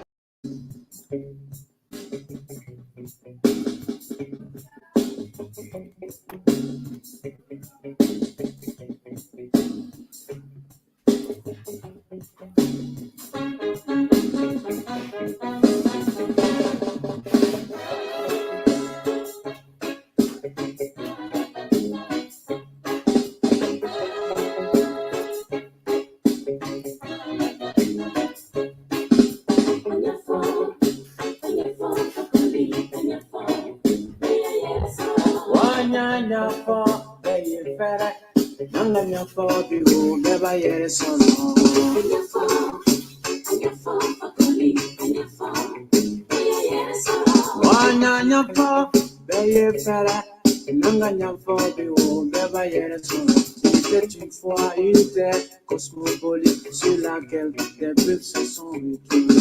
C'est ainsi que les xénophobes se sont installés. Au XVIe siècle, ainsi, les clous étaient déjà là avant le XVIe siècle. C'est ainsi que les baoulés se sont installés au XVIIIe. All right. Good evening once again, and welcome to the Liberia Diaspora Forum weekly talk show. Obviously, my name is Kafumba Kruma. I'm your host. I want to take this time to thank each and every one of you for being here. I even want to thank the people who are not here, the people who will sneak in later tonight to watch the show when it's done and settled. I want to thank them too. That brings us to LIMAP. And so in case you were not here from the beginning of the show, this is a very, very difficult show for me today. Difficult simply because I haven't slept. I haven't slept in the last 24 hours. Trust me, maybe you can tell from my eyes, I haven't slept in 24 hours. Straight up. Got back home this morning from work with a new baby. Too many good friends have stopped by. Maybe this. Let me take this time to thank all of my friends. So many of you have stopped by to see us, to see the new baby in Minnesota, and so many of you have called from other states. I didn't know I was loved this much. I didn't know, seriously. So I'm grateful to all of you. All of you who've been here, and all of you who, for one reason or the other, you haven't made it here yet. But if you thought about it, I'm grateful to you. Thank you. Your thought is what matters, is what counts. By the way, in case you didn't notice, I called I named today's show Random Thoughts Day on LDL. So your thoughts, if you thought about visiting us, that's all that counts, my brother. We are thankful. So thank you so very much. I want to particularly thank Brother Frank Sano, my Sano man. Sano people generally are not good people, but every now and then you have one good ones coming out of them, just like the soirees. And so Brother Frank Sano, I woke up to a $50 cash up on my phone yesterday, and later when I contacted him, he said it was for the baby diapers. But Frank Sano, your $50 is worth $1 million. I'm not fundraising. Please don't get me wrong. Don't do it. I made a baby. I'm well capable to take care of it. I'm not fundraising. So it was a surprise, and so I ought to acknowledge it publicly. That's why our community is not doing well. People don't show gratitude anymore. We don't show respect. We don't show gratitude. And I keep telling young people in Madingo, they keep saying,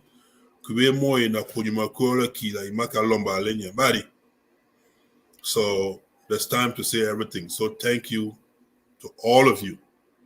I just named Frank Sano because he's out of state. If I were to name people from Minnesota, I would get in trouble because I would definitely forget some of them, and I don't want to risk that. Since I made no list for it, because I didn't know it was going to be this overwhelming. So many people. As I speak right now, there are people upstairs above me. There are people that are visitors coming, going. All right. So, and I also want to wish my friend and father, brother, Bakaba Kuyate, a safe trip to Africa after 23 years of residency in America. His first visit, I wish him God's guardians, both there and back here to us. Safe trip, Bakaba Kuyate. So LIMAP is up next. So the Liberian Madingo Association of Pennsylvania, LIMAP for short, as we all know, had election. Yeah, I know they had election. I know some would say it was not election. We've heard that. I've heard that, at least thanks to my brother and friend Akim Komara, who hosted our good friend, a very good friend. I want to emphasize that. Very good friend and brother, Soko Sako, Abu Bakar Soko Sako, on the show. Honestly speaking, we all got weaknesses. And one of my many weaknesses, one of them is that I don't like to watch shows. These shows, sadly, I'll go on there, I'll be on and off, but it's hard for me to sit down for hours like some of you do. Kudos to you. So to the extent that when I do my own show, sometimes I want to go listen to it, but I'm not able. I swear to God, I'm not able. Unless it's really, imperative that I do it, then I'll go do it. And I got some good friends who will say, you got to listen to this one. You have to. It's important. Please be one of those friends to me. If there are things out there that I must hear, please don't hesitate to let me know. I'll go hear it. I'll make the time just because you said so. Otherwise, I don't do it. So it was one of those things yesterday when another good friend called me and said, well, you got to watch Hakim's show. The first they asked me if I watched the show. I'm like, no, I was sleeping. They're like, well, you have to watch it. I'm like, why so? They said, well, Soko Saka was on there. I said, so what? Soko has his opinion. He's a president who is he's more than Mugabe, right? I used to hear FELMAUSA community use that term to describe our good friend and brother Lai Toure, Mugabe, Musa, all the negative title as far as people who were serving unconstitutionally. Oh, behold, our good friend and brother himself has become a champion of that. I say he's entitled to his opinion. I'm entitled to mine. I don't need to watch it. But, out of courtesy to the brother who called and suggested that we do, and more than that, out of the likeness for the brother who also, run that show, Brother Hakim Komara, who's a very good friend, brother. He's not a friend, he's a brother. And by the way, a former co-host of LDF, someone I admire dearly, someone who contributed some equipment to LDF. I don't know if you still remember that, just a few months, it's been a year now. So anytime I'm privileged, I have the chance, I will watch that show free. Like any day, any night, I will go there and watch it. If nothing else, at least to support the platform. Sometimes you do that. And so somebody called watch it. It was on my brother platform. Of course, I had no choice. And thankfully, I worked a few hours last night. And I wasn't able to watch the entire show. I watched some of it. I watched some of the show. I listened to Brother Saka. But honestly speaking, I felt sorry for him. I did. I felt sorry for him. A very good brother, well-learned, well-educated. But obviously, even education, no matter how educated you are, you cannot just right wrong just because you are educated. You can't just take the truth and make it false just because you are educated. You can't run right just because you are eloquent, articulate. It can't work. The truth will always survive. And the part, the thing that I watched, the portion of the interviews I watched, Brother Soko Saka, address with Brother Hakim yesterday, I thought it was pitiful for his part. The arguments he's trying to make, they don't hold water. They have no substance. Seriously. I really like when the man said, honestly speaking, none of us have any constitutional support. Our tenures have expired long time ago. Then what are you doing there? Why even coming on show calling yourself president? Why? Come to think of it, and I'm sorry, and I'm getting ahead of myself a little bit, but I beg you, I'll come back. You know me, I'll come back, I'll bring you back. Come to think of it, what is wrong with Madingo people and Constitution? Why? Why is it so difficult for us to uphold, support, defend, and protect our own agreements? Isn't that what the Constitution is? And these are documents that we put together when all is well. Now when we fight it, we write these documents under no duress. We write them when we are laughing, joking, smiling. But we don't write them for those days though. We write them for the rainy days, for when we are not so cool with one another anymore. Apart from the fact that we write them when we are cool, when we are, we are happy, we also come to pass a vote on it to see whether there's enough support by way of voting of some sort to let the new constitutions or provisions of it take hold. We do all of that. But when it comes time for the Constitution to serve its purpose, Madingo people have problem. Madingo people have problem. Who are we? What kind of education do we have? How do we come to other people's country and respect all of their rules and and regulations, including city ordinances, as little as those city ordinances? We respect almost all of it. None of us want to be here in contempt. None of us want to be, serve any citation for any infraction. So why is it we can't respect our own rules and regulations, the ones we put down? Why can't we? Why? So if you, as educated as you are, as smart as you are, as articulate as you are, how dare you go on show and say, my tenure has expired? Expired. Long time. And yet, you have the gut to still call yourself president. You have the gut to caution an electionary process organized by the community, as if to say you still have some authority. What authority have you got? Why? Honestly speaking, if like I said, I didn't finish the show, but up to the point, listening to it, if Sako had not, up to that point, I was beginning to reason with this man, especially when they started reading the KD, the Election Commission's resignation. Not only did he decide to resign, but according to Brother Sako, he pleaded with this man, please don't resign. We need you. We need your experience. We need your expertise. You've done this before. Please help your community.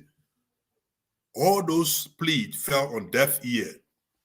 KD ignored all of it. Still went home and wrote a resignation, a copy of which is in Akim's possession, which was read to us. And now, though it gets a little confusing, though, when Sako says that he responded to the resignation right away and then forwarded it to the board, it makes you wonder, is it that the board needed to approve of it, the acceptance, or it was just sent to the board as a way of just CC copying them for record? Which is it? Which is it? Well, like I said, I was getting ahead of myself, so I want to come. I want to bring you back. I want to bring you back. So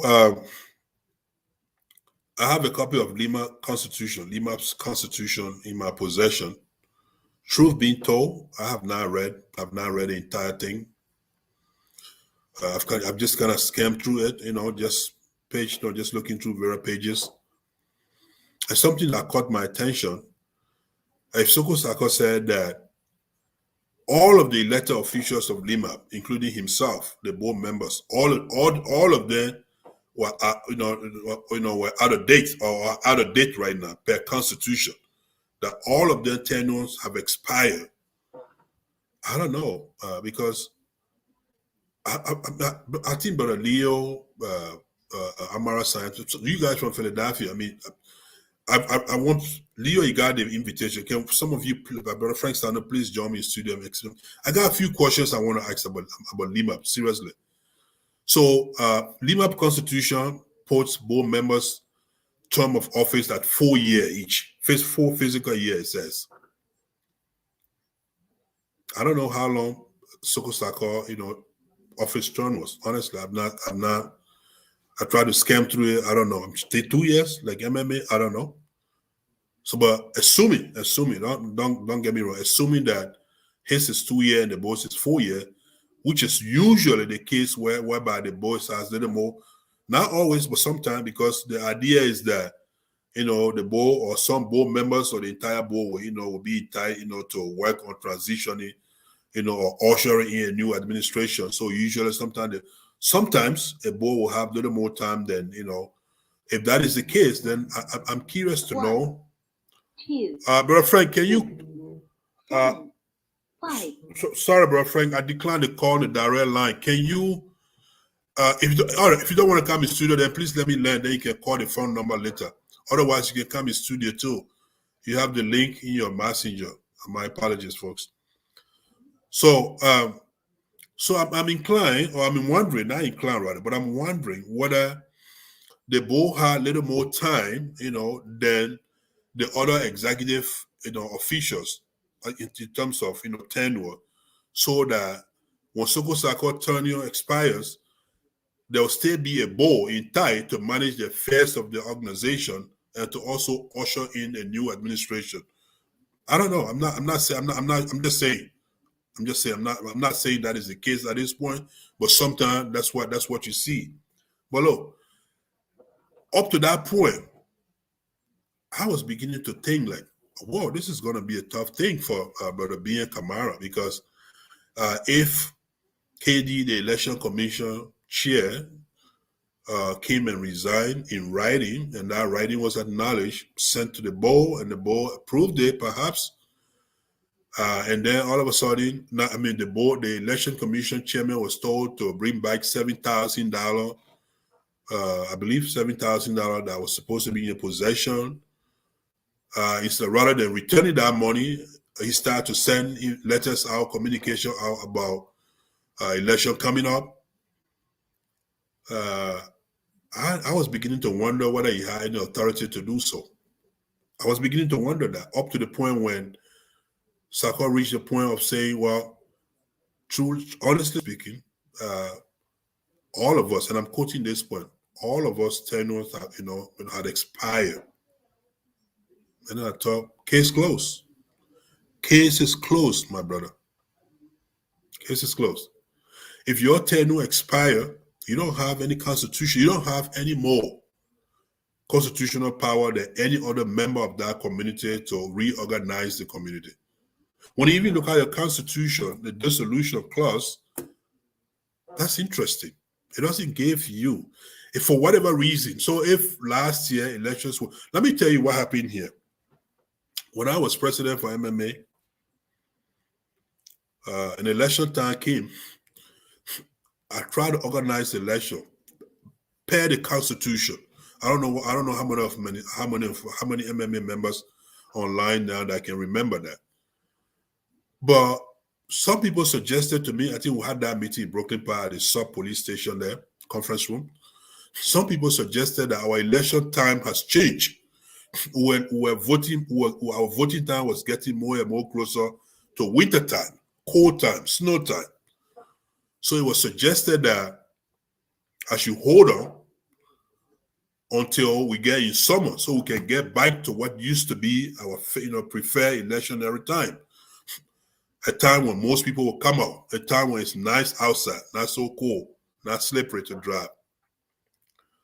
And I was like, I can't do that. Because to do so would mean I'll be violating the Constitution. I remember the general public, the people that were in attendance that day, and it was a well-attended meeting, one of my very well-attended meetings. People took a vote, and they gave me the mandate. They decided that they wanted me to hold on, despite the fact that it would not be constitutionally, correct. But the people decided that they wanted me to hold on till we got to a better election time. That's how you do it. In your case, before all of you tenure expire, according to you, to borrow your words, something like that through the board or perhaps the people themselves would have been necessary. But if that did not happen, then how much more power, how much more power do you have than KD, to organize the election, to say he could not have gone back there to do this? For what? The only thing that gave you more power than him, the only thing that gave you the power to appoint him is the Constitution. The people elected you in keeping with the Constitution. The Constitution mandated you and include you with appointment powers. So when that Constitution constitutional period elapsed, my brother, you are out of luck. You are out of luck. And so, Brother Bia Kamara and those who came out to vote, I believe, as much as there's a different side to it that we could look at, but I sincerely believe that was a good election. It was a good election. And I'm so proud to have been among the first people to have congratulated the president-elect. Because until our people can begin to understand that, to understand that Constitution matters, our people must begin to understand that before you start to shout out there, point your fingers out there, point all the accusing fingers at other people across the street, you must look at yourself, take a hard look at your own situation before you render judgment on situation away from you. You must. You must. I have heard arguments like only 50 people came out to vote. Are you kidding me? Are you kidding me? The last term Soko served, I challenge anybody. That vote was less than 40. The people that came out the last term before this last election. We saw it, Facebook Live. They did the counting at 4 seasons, right? Philadelphia? Isn't that where not this going election, but the one before that, the last term that Soko just exhausted. It was done at 4 seasons. The vote count that I listened to that day, it was less than 40.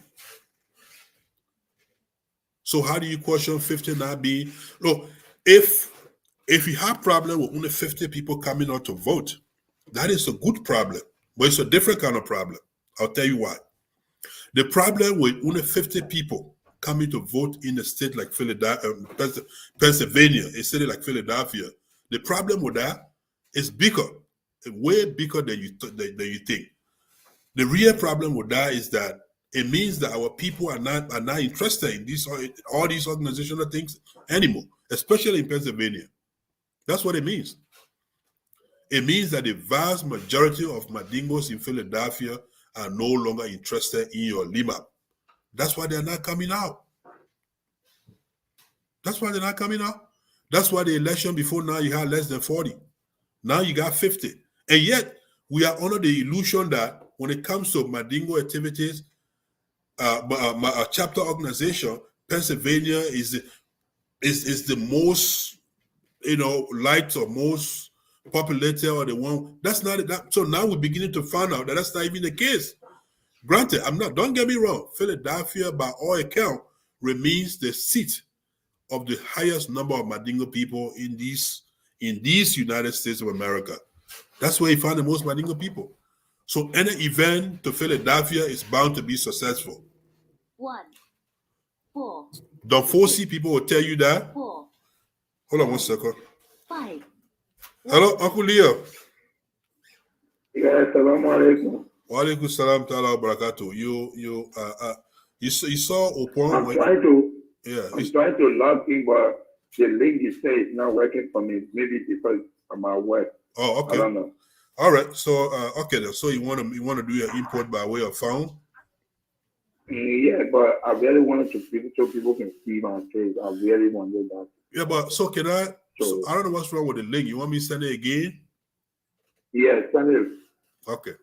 I'll resend the link here. Right. Just give me a few minutes. I'll resend it right now. Okay, inshallah. Yeah. Sorry. So I'll soon be opening the phone line here, folks, so that you people can join and have a say too. But I was saying that Philadelphia undoubtedly is the seat of the largest number of Mandingo people in America. No question about that. And so any Mandingo event we take to Philadelphia is bound to be successful. Because that's where our people are. All of us got people in Philadelphia. Every Mandingo person in America. That's why do you think it's a coincidence that all the family reunion activities are going to Philadelphia, to the extent that even they're having two of them on one on the same day in the same city, and all getting enough attendance. The faculty and the Donfosi, because that's where the highest number of the people are. So if you have the highest number of people in your city, in your state, but when you call for election, you're getting 40 people, you're getting 50 people. That's a bigger problem. That's a bigger problem than you think, my people. Folks, it's way bigger than you think. It does not mean Brother B. Kamara is not well liked. It does not mean that people don't want you to serve. It simply means that your people are not interested in your organization. I can just imagine if 40, 50 people showing up on election day, how many people showing up to your meeting, man? The meetings, your weekly meetings, however you conduct your meetings. How many people showing up to your meetings? 2, 3, 4, 5? Someday by yourself, nobody. That's what it looks like. That's what it looks like. And so if the low number of voter turnout, if that is concerning to you, then my friend, I tell you what, it's about time for change. It's about time for change. And thankfully, you don't have to hang your head. You don't have to hang your head anymore, because the people have done the work for you. They have elected a president of their choosing, someone who can better lead them, someone who can re-energize the community, someone who can bring back people to LIMAP. The people's president. That's what they've done. That's what they've done. Did you see his first video? Wasn't that presidential? Did you? So I am of the opinion that at the end of the day, what we saw in Philadelphia, we'll see it in many more states to come. We'll see it. Mark my word. I said we're going to see it beyond Minnesota. You remember? I don't know. All of us so basic, we don't remember stuff. But you remember when Minnesota, the folks did what they did. The first thing I said, well, the way I'm sensing this thing, even FELMAUSA, if it was not for the delegate bureaucracy, that the people, there are people now who are so criminal-minded, for lack of a better term, people who are not so much interested in the rule of law, people who are so undemocratic that they would have done it with FELMAUSA. And before we knew it, it was happening. 5. Excuse me. Hello, greetings, brother Frank Sano. Yeah, this is Brother Frank Sano. Sorry, I'm in a tight area. I can't log in, but if you agreed, I can contribute like this. Brother Frank Sano, you don't need my agreement, my permission. This is your show, just as it is mine. So you are on the show live. Go ahead, make your contribution. I might have to charge you though. You remember upon telling people in Ganta, he took me off topic now. I don't know what he said. Put me back on the topic, something like that. So he just called me in the middle of a conversation, but that's fine. Go ahead, make your contribution, my brother. Yeah, please. I apologize, but look, Kafuma, listened to you from the beginning of this show up to where we are right now. I want to say a big thank you to you, my brother. Look, stand with the truth. It will help our community in the future, and even if we're not here, the records will show that we did our best. So let's stand with the truth. It's the best thing we can do. Yep. But you said something. You said that Abubakar Sako is a good friend. Let me support your point. Sako in Pennsylvania here is very close to me. He is in fact, the sister is married to me. Oh, I didn't know that. Oh yeah. My wife is a Sako. Oh, wow. Yes. So, and Sako is very close to me. We are very good friends. You know? But like you said, when it comes to the fight and the truth, we have to say it. You know, that's the best thing we can do for each other. I agree with you. All of us are out of compliance with the Constitution. And for some reason, we did not catch it, because every time we schedule an election, it's postponed. But it was done deliberately by the chairman of the board in collaboration with President Sako. We didn't know that the brother wants to continue to perpetuate himself into power. And speaking of our Constitution, if you just look at Article 5, the Executive Council, the Constitution of Lima says, I'm not going to read the whole thing. It says that the decision, and every decision that comes from the council must meet the participation of every council member. So the president, being the president, does not mean that you alone take a unilateral decision, and that's what President Sako has been doing. And as long as you take unilateral decision, the board should not and cannot okay it. It has to meet the support and the participation of all the council members. And the council members are the vice president, the secretary general, the financial secretary, and the treasurer. So you will come to understand that all of the communication, most of the communication to from President Sako to the board, it is he that can write it, not the secretary. And this grew our concern. We invited all of them to the board meeting. And I questioned the president. I asked him, especially on the finances. And he told me he alone been doing the withdrawals, the expenditure, without consulting his colleagues. So from that point, we told him this is wrong. Involve the others into whatever you are doing. And he refused to do it. How are you talking about Kaifala Donso resignation? Maybe I need to explain what can guarantee that this guy has actually resigned. It's true. He resigned and sent a letter to the president.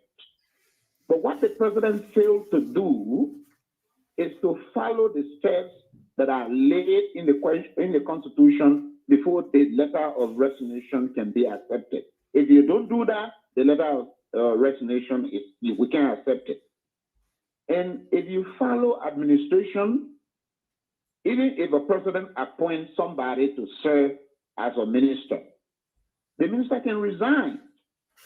But you will agree with me that the minister letter of resignation will be in the office of the president until the president can accept that letter.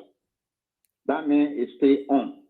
And what leaders do when the man resigns, they consult their executive members to see whether the president should accept the resignation or reject the resignation.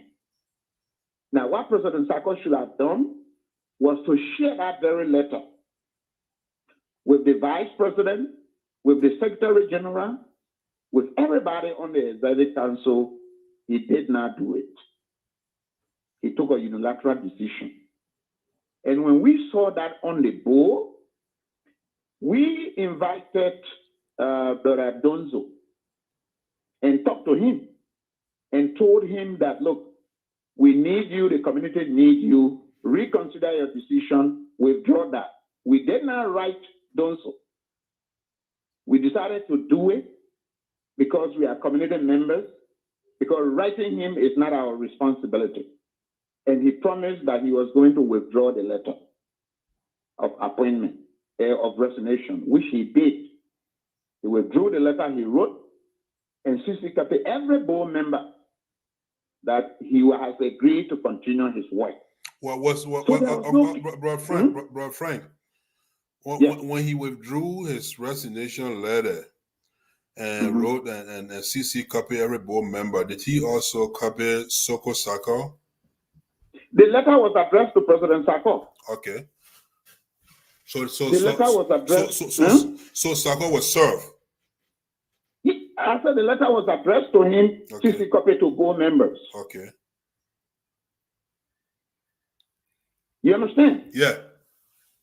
So, but that is one aspect of it. Another aspect is the president, if he wanted to accept the brother's letter of resignation, is binding on him constitutionally to share all the communication with all the executive council members, and they meet and agree that indeed we have accepted this resignation. That's what the Constitution called for. Okay. You understand? Yes. And he failed to do that. Okay. Now, on the issue of the money that Kalifala raised, I came on a show, and I on Leo's show when Kalifala appeared there, and I encouraged him to keep the money because there is huge financial mismanagement hanging on President Sako, and we can't continue to risk the funds of the organization. So I told him plainly, I said, look, my brother, keep that money. Keep the money until when it's appropriate for you to turn it over to the leadership. But right now, don't give that money in secrecy, because we have had a meeting as board members where we found out that President Sako had been withdrawing money from the organization account without the consent of the other board members, other executive members, which is very wrong. So it comes back to what you say. I don't know, Kasuma, I'm confused. What's wrong with Maningo people respecting their own laws? That is our problem. It is. It is a serious problem. It is. And when you and myself stand to say, you know what? Let's respect our laws, they say we are the troublemakers. I don't understand how we can grow without respecting the laws that we ourselves wrote and adopted. And so that is that about that. Okay. Then comes the election. The election, it was not a secret.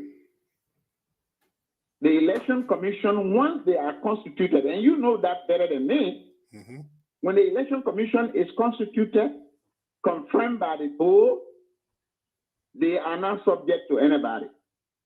It's clear also in LIMAP's constitution. If you look at Article 6, Section 1, Section 2, they are not subject to anybody. You don't interfere with their operations. They also are guarded by the Constitution. Even the board cannot dictate to them. They only follow the Constitution strictly. They don't have to take permission. Out of courtesy, they can do it if they want to write the board and say we're having election, or the office of the president to say we're having election. If they select not to, you can't hold them responsible. The only thing they can do, they cannot have the election outside the Constitution. You and myself serve on Chamusa board. You know how many times we wanted to interfere with Ibrahim Fofana work, and the chairman of the election commission, Ibrahim Fofana, he turned it down. He said no. Yes. What did we do? Nothing. Because that's his power. We can't interfere. We can't detect. So Abubakar feels, I don't know, as educated as the young man is, he has not even read our constitution. He don't even understand it. Because in the meeting, in the board meeting together with the executive leadership. All of them were there. I asked him, have you read the Constitution? Because if you read the Constitution, as short, as brief as it is, you will not make the kind of mistake. You will not go to the bank and withdraw money without the consent of the other people. You don't consult them. You will not make any appointment without the participation of the other executive members. So how come you are educated at this level and you do these things without consulting others? Okay. So that gave me the impression that he don't follow the Constitution. And that's the same thing he continued to do. It was a failure. I was embarrassed, to be honest with you. I watched him on Akim's show, and I felt so embarrassed, the things he said. And one of the things he said, he talked about the turnout for the 17th election was very poor. But our president forgot that the election that brought him to power, Binya got more people than him. That's what I said. Yeah, I remember that. Yeah. He forgot that history. That Binya got more people than him. So if this young man got more people coming than you, then how can you say your number is less? You don't have a case. Yeah. You don't have a case. And Bia didn't even need 50 people. All Bia needed was just one people. The man was on a web ballot on a post. So he didn't need 50 people. It was God given that all those people show up to vote under the circumstances. So yeah, I mean, way more than the number of folks who voted for himself. Yeah. And Kafuma, you are right. You know your analysis about even the 57 people. I agree with you. Yeah. If we got the largest number of Madingos in the United States of America and 57% turn out to vote, it tells you and myself that, look, our people don't have interest in our communities, in our organization, because of our behavior. The simple reason in 2007, Kafumba, I was right here when FEMAUSA was organized. And believe, I'm sure you were here when we had the first convention and look at the turnout, the kind of people that turn out. But today, we can't even have the GONE program, like you name it, FEMAUSA T, FEMAUSA Tuma, the program they had here, besides the dance they had Saturday, there was no indoor program because nobody turned out. Definitely. Apart from that, even the evening program, the night one, so now we have verified that there were a lot of non-Madingo people there who are going to see D12 perform. There were a lot of other tribes there who were not Madingo, but you wouldn't tell. You know, so we got that information verified. So being got more people, and you know what? You know, nephew, I will never disappoint you by the help of Allah.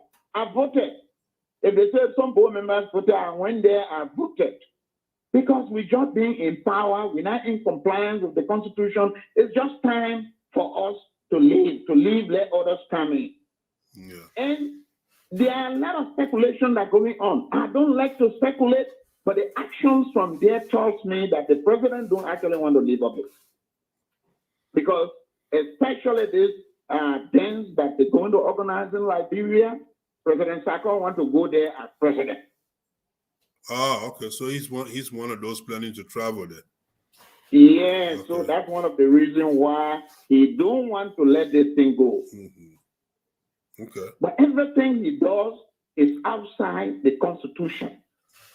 And our community right now is at loggerhead. People are attributing it to different things.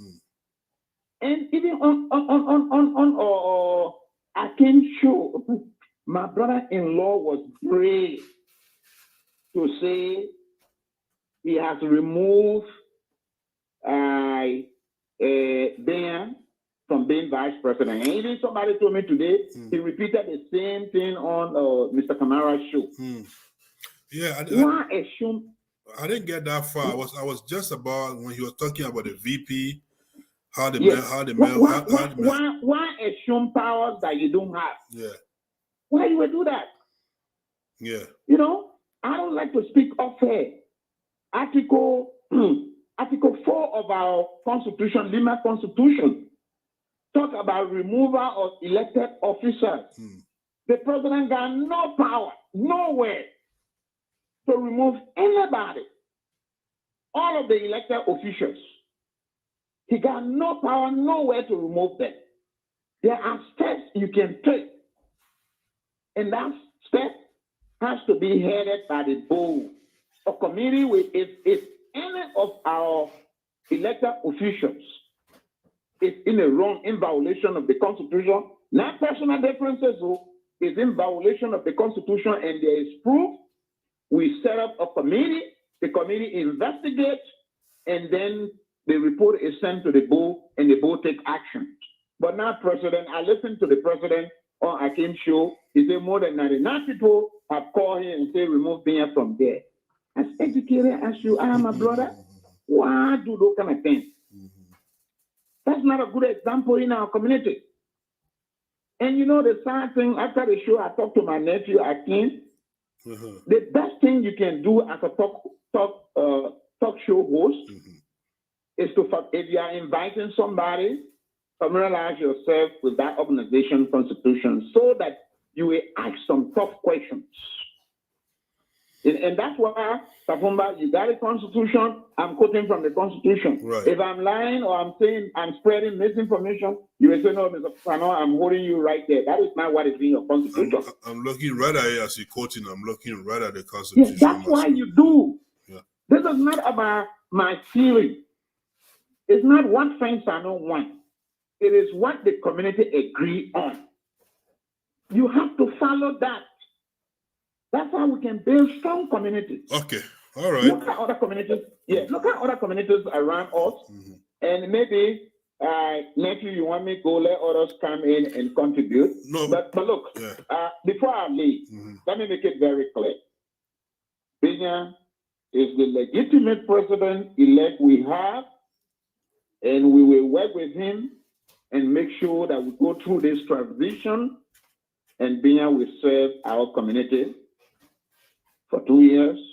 Then he too will organize the election. I understand yesterday somebody told me I saw in LIMAP room that the board, and maybe you know about it, that the board have confirmed another election commission. That is a joke. We don't have that power. We can't do that. The first thing, I don't know how many board members were there, but I'm informed there were 3. The chairman of the board that I have a lot of respect for. I don't know whether he's actually reading the Constitution, because before any appointment is made, before appointments are made, the Executive Council is the one that makes the appointment, not SACO. And that is what is killing us, because everything is SACO, and the chairman cares less to consult the Constitution. He just go based on emotion or based on SACO's proximity with him. Wow. And it's killing the community, man. We can't continue to do this. We have to do it right. We are all one people. We are all brothers. But let's respect the document we all say we are going to respect. If we do that, we ain't got no problem with anybody. Yep. For me, that's my take. I'm not just able, look, if I'm to support anybody wrongly, Kafumba, I will tell you, it will be Sako in this community. This guy Kasako is very supportive of my family. He's a Sako. My wife is Sako. They are very close. Sako is very supportive of me. Even if, I don't know about now, maybe you will not pick up my call, but I am not just able, that's my problem too. I'm not just able to not only know the wrong thing and support it. I can, if I do that, I go to bed when I sleep. Yeah, I get it. Yep, me and you both. Yeah. Well, better leave it I will there. not be able to. If not, there is no. Besides that, I will have supported Sako. Anything you want to do. You know what? People, forces him. They used to say, "Hey, friends are not men. That's Sako. Nobody can take Sako." Yeah. But you know what? That was then. I didn't know that my brother was doing the wrong thing. And to let you know, I didn't just come out. I have high respect for him. I invited Sako to my house more than 3 times. He came. Both of us, we talked. And And I made it very clear to him. I said, you are wrong. Stop. Yes. The guy is very close to me. I tell you, man. He is a very close and very support. Look, if I'm going for my daughter's graduation, just look at our picture. Sako is the one that drives our family to go to the graduation. That's how close we are. Okay. Wow. But look, Katumba, we got to say the truth, man. Yeah. We got to say the truth. We got to support the truth. And I'm happy the last board meeting we had, it was very tense between him and myself. And I think after the board meeting, he sat down and talked to him on a lot of things. It touched him. And he told me, Mbranke, I will take you and Janga to your house. He drove me home. And in the car, what I'm saying right now is what I told him, both of us. And he told me, please say the truth. Don't support me when I'm wrong. And exactly is what I am doing. I stay loving. I stay with support him. If he does the right thing, he is my friend. I will consider and cherish the good he has done for me. And I pray that he continue to be like that. But in this Lima case, the brother is just wrong. And we need to stop. Well said. Well said, Honorable Frank Sano. Thank you so very much.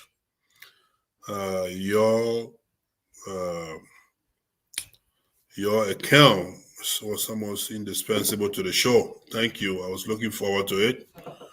So we'll go on and we'll see if thank you, Brother Frank. But I mean, if we need to, we'll call. If we can, feel free to call again while we're still here. But thank you so much. Let's leave the line. See who else. I gotta go to job, my man. The old man gotta work. Oh, if I have to come in, I will call. Okay, sounds good. I'm glad you were able to make your point before going to job. Thank you, Brother Frank Sado. Thank you very much. Yep. So, folks, you heard it there. That was the voice of a prominent member of Philadelphia Mandingo community, a board member, and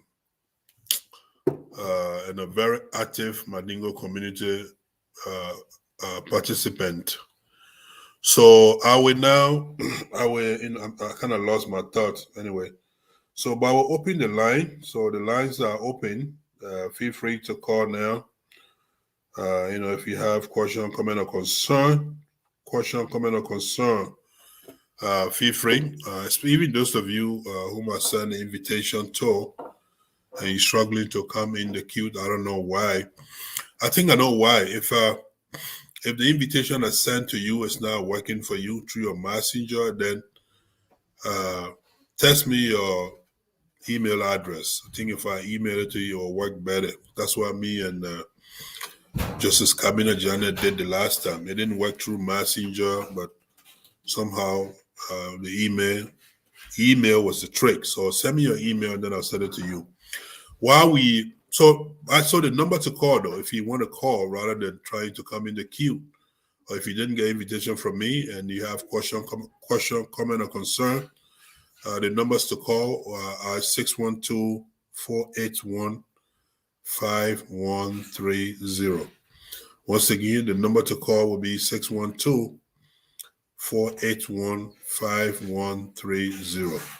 So you may call those numbers anytime, and then we will, get you through so you can add your voice to whatever it is that you are hearing, or whatever you wish to add. So, like Brother Frank Sano put it all. So, in my opinion, so it's twofold. But either way, there's no win for Sakor here. So, assuming that,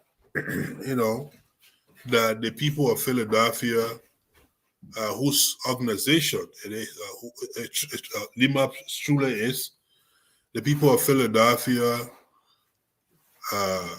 whose election we're talking about, the people of Philadelphia whose constitution is being violated, assuming that they don't care that their constitution has been violated, and Brother Sakor was their president up until somebody different comes, assuming that is the case. I'm not saying it is, but assuming that is the case, so you'll still have the problem of him not having authority to do what he did, at least under the Constitution.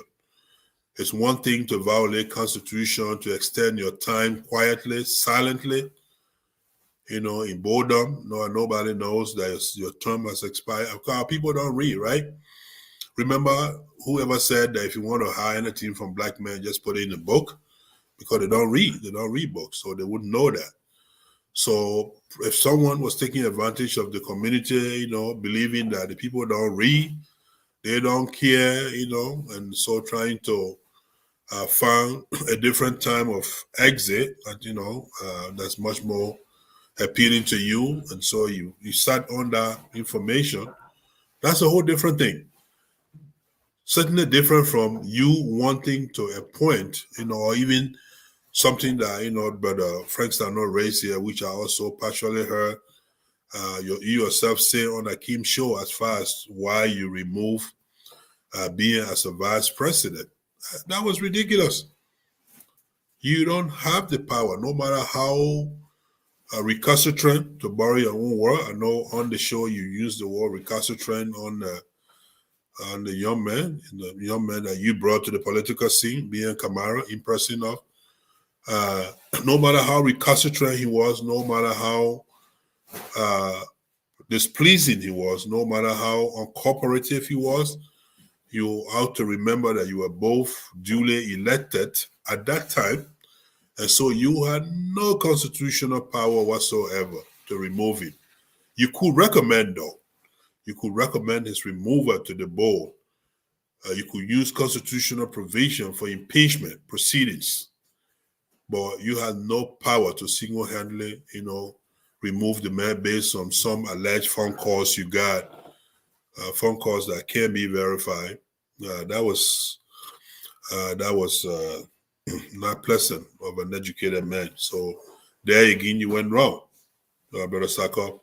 Brother Sako, Brother Frank Sano said, I didn't know you were this close to Brother Frank Sano, but quickly here, I want to say, when you hear me talking like this, if you don't know, I'll take this call, then I'll forget my thoughts again. 9. Good evening. Good evening. Your name, where you come from, question, comment, and concern. Well, dear. My name is Amara Scientist Kamara. Hey, Brother Kamara. I'm calling. Yeah. Okay, what's up? Yeah, I'm doing good. Okay.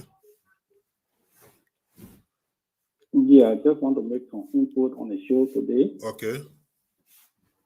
Yeah. I'm on, right? Yeah, you are.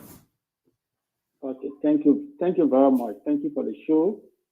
Yeah, I think I'm listening to 90% of the show. But specifically, I would like to speak on the LIMAP issue. Okay. Which is a burning issue today within our Mandingo community in the U.S. Okay. So, like you said, many of it, and also one of the good chairmen just from there, and our friend Sano, also said so many things. First, let me tell you the issue here. First, let's look at the election process. The election I just took place 2017. We need to speak the truth so that we can unite our community. We cannot continue to be divided, or we cannot continue seeing our community being run by one individual.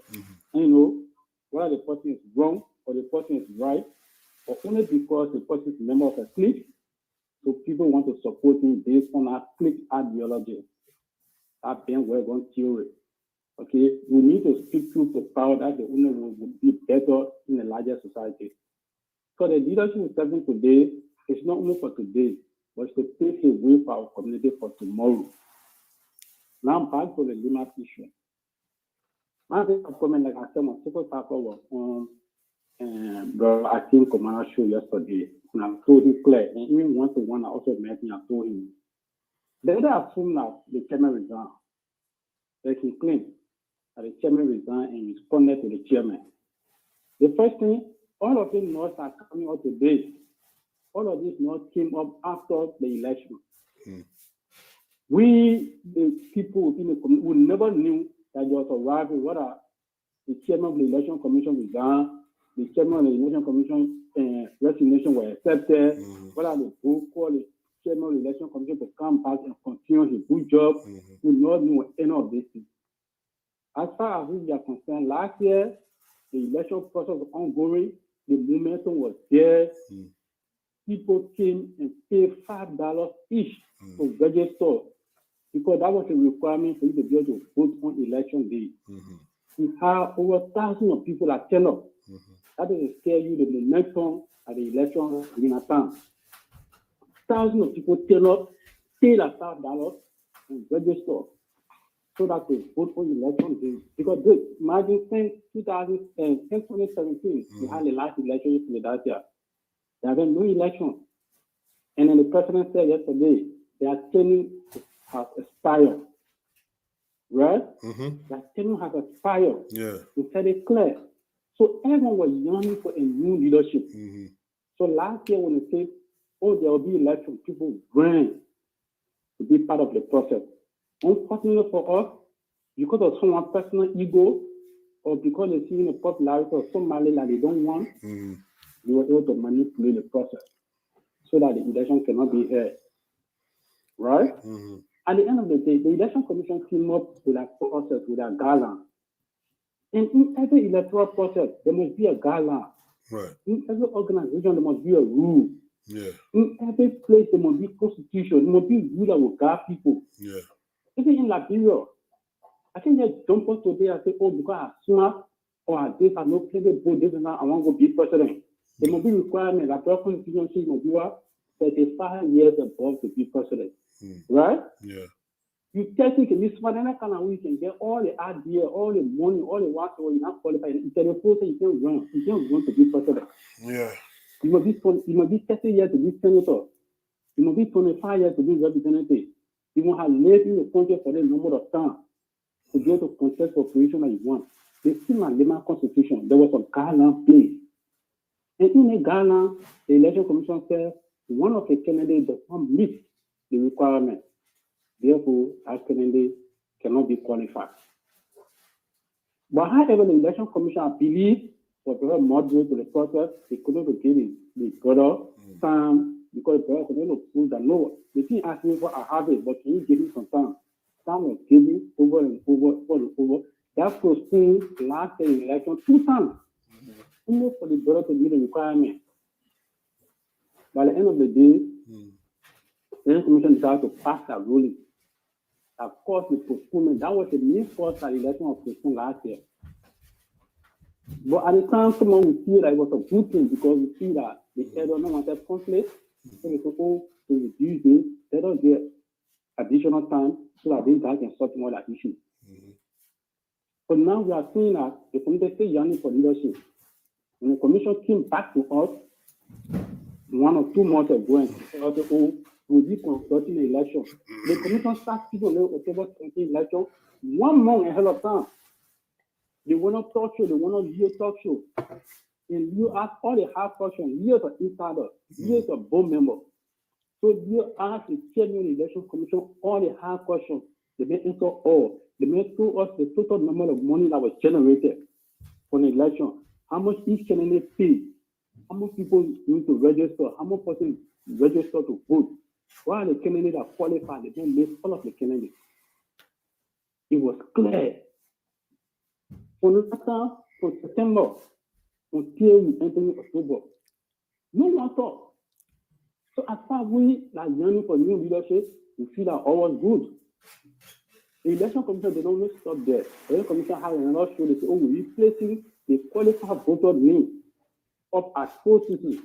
Okay, 4 cities is the headquarters of all the Mandingo cities in that area. There's no Mandingo man yet. I was saying 3 days before going to 4 cities. I should not say agree. Everyone named for listed at 4 cities. Like 1,000+ persons who were listed at 4 cities. People used to go there and stone down to look for that name. So saying they will be qualified to vote on October 17th, including Sako and all the other people were there. Someone said it that Sako, even the person that showed me my name and said, oh, yeah, there'll be election on the 17th, there's my name, I can vote. So We saw the we feel that was smooth, the process was going smoothly, we all was happy. Right? That voter register listing was to post in 3 weeks before October 17th. We said that all was good. Only 2 days to the election, the election commission had a lot of appearances on different shows, different Facebook Live. No one comment. No one said they were doing wrong. Only 2 days to the election. It was on Friday after the bigger mosque in Philadelphia when they announced that LIMAP election would be Sunday. So asking all the Jama, the Madingo community, the Islamic Jama to go and vote. In that time, we started the personal casting and we will call our own. We was not aware. And the reason more people not take it serious, the person also personalize, the person not say, oh, my administration is not aware, or the board is not aware. You say, I as a president, I did not approve the election for the after tomorrow, therefore there will be no election. Nobody listening to you. You alone individually cannot stop election.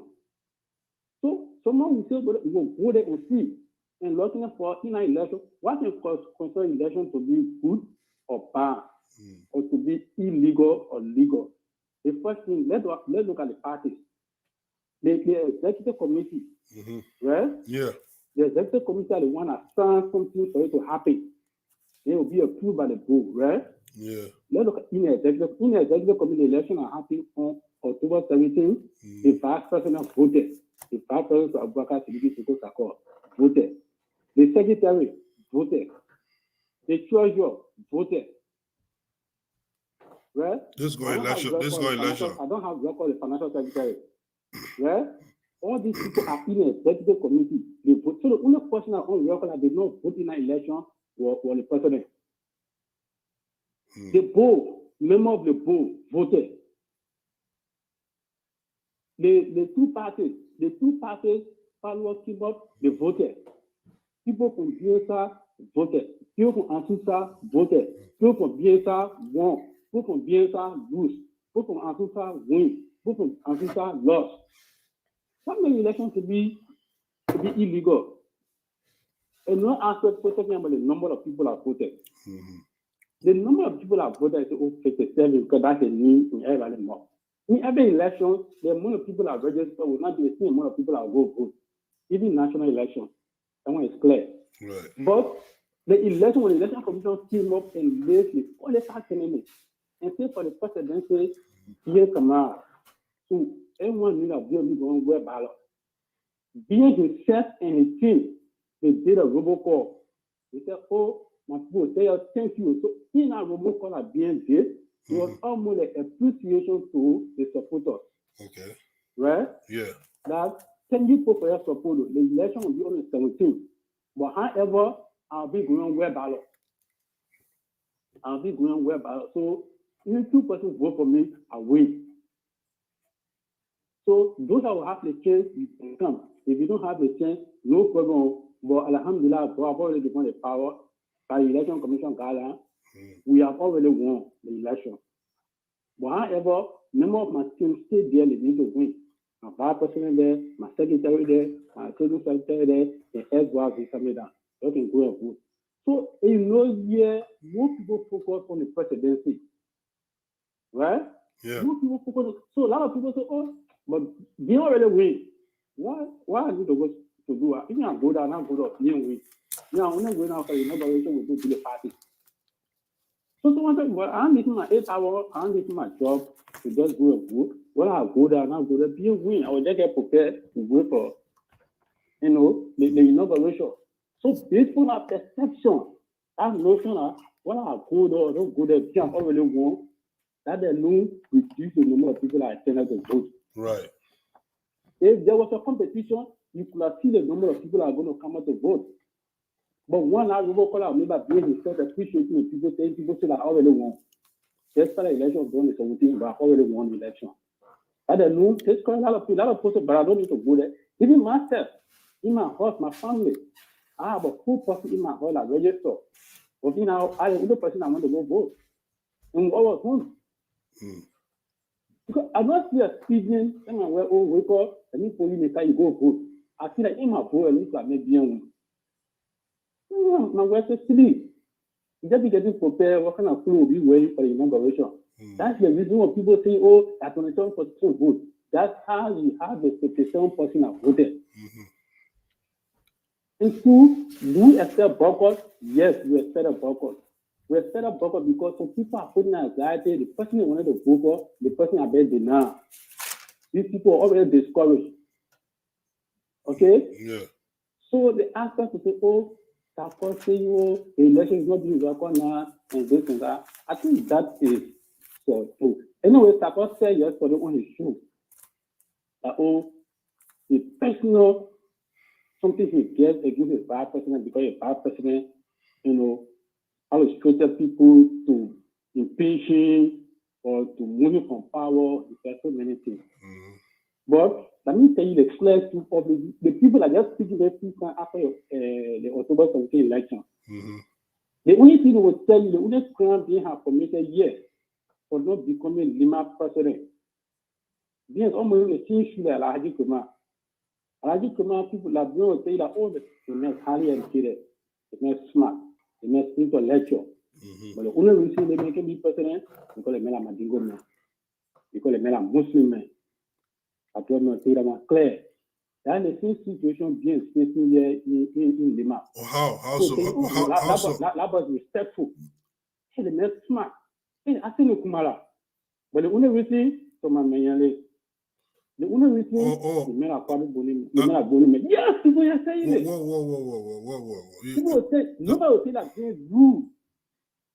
Nobody will say that James educated. Nobody saying that James unqualified to be president. Bro Kamara? I will tell you that now. You are introducing, that's a whole different element you've introduced there. I've never heard that. So you believe that there are people who don't want him to be president because they believe what? Because he's from Kwadu Boni. Do you truly believe that?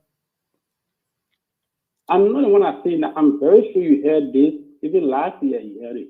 Well, I have not heard that. That was an open issue here. I've not heard that. Yeah. People talk only here, people continue here, and it's still happening. So it is not for me, it is something that is saying we all are disappointed to hear such a thing. Because even all our in Liberia, we all say, oh, Maduro are divided. But in Liberia, we say Maduro are divided based on ideology. But to know that here we divide ourselves based on segment. Because they may come from another place, and other may come from another place. Only they are different. Because other men say they want to live that, they want to Bonita, they want to Cognac. So we should divide ourselves by that. I only have that experience yet in America. So all of my left, I never heard that even in that all the divisions say Maduro are divided. I never heard that they may hate them because they may on the other part of the region. We only know that we are not united because of our ideological differences. As anyone like in Liberia will tell you, oh, the Maduro told her. The more ourselves now that we know we are divided based on ideological differences. Because they may believe this, the other may believe in a different thing. They can prove, and because of that, they are follow them the same way, and people start fighting. That is in Liberia.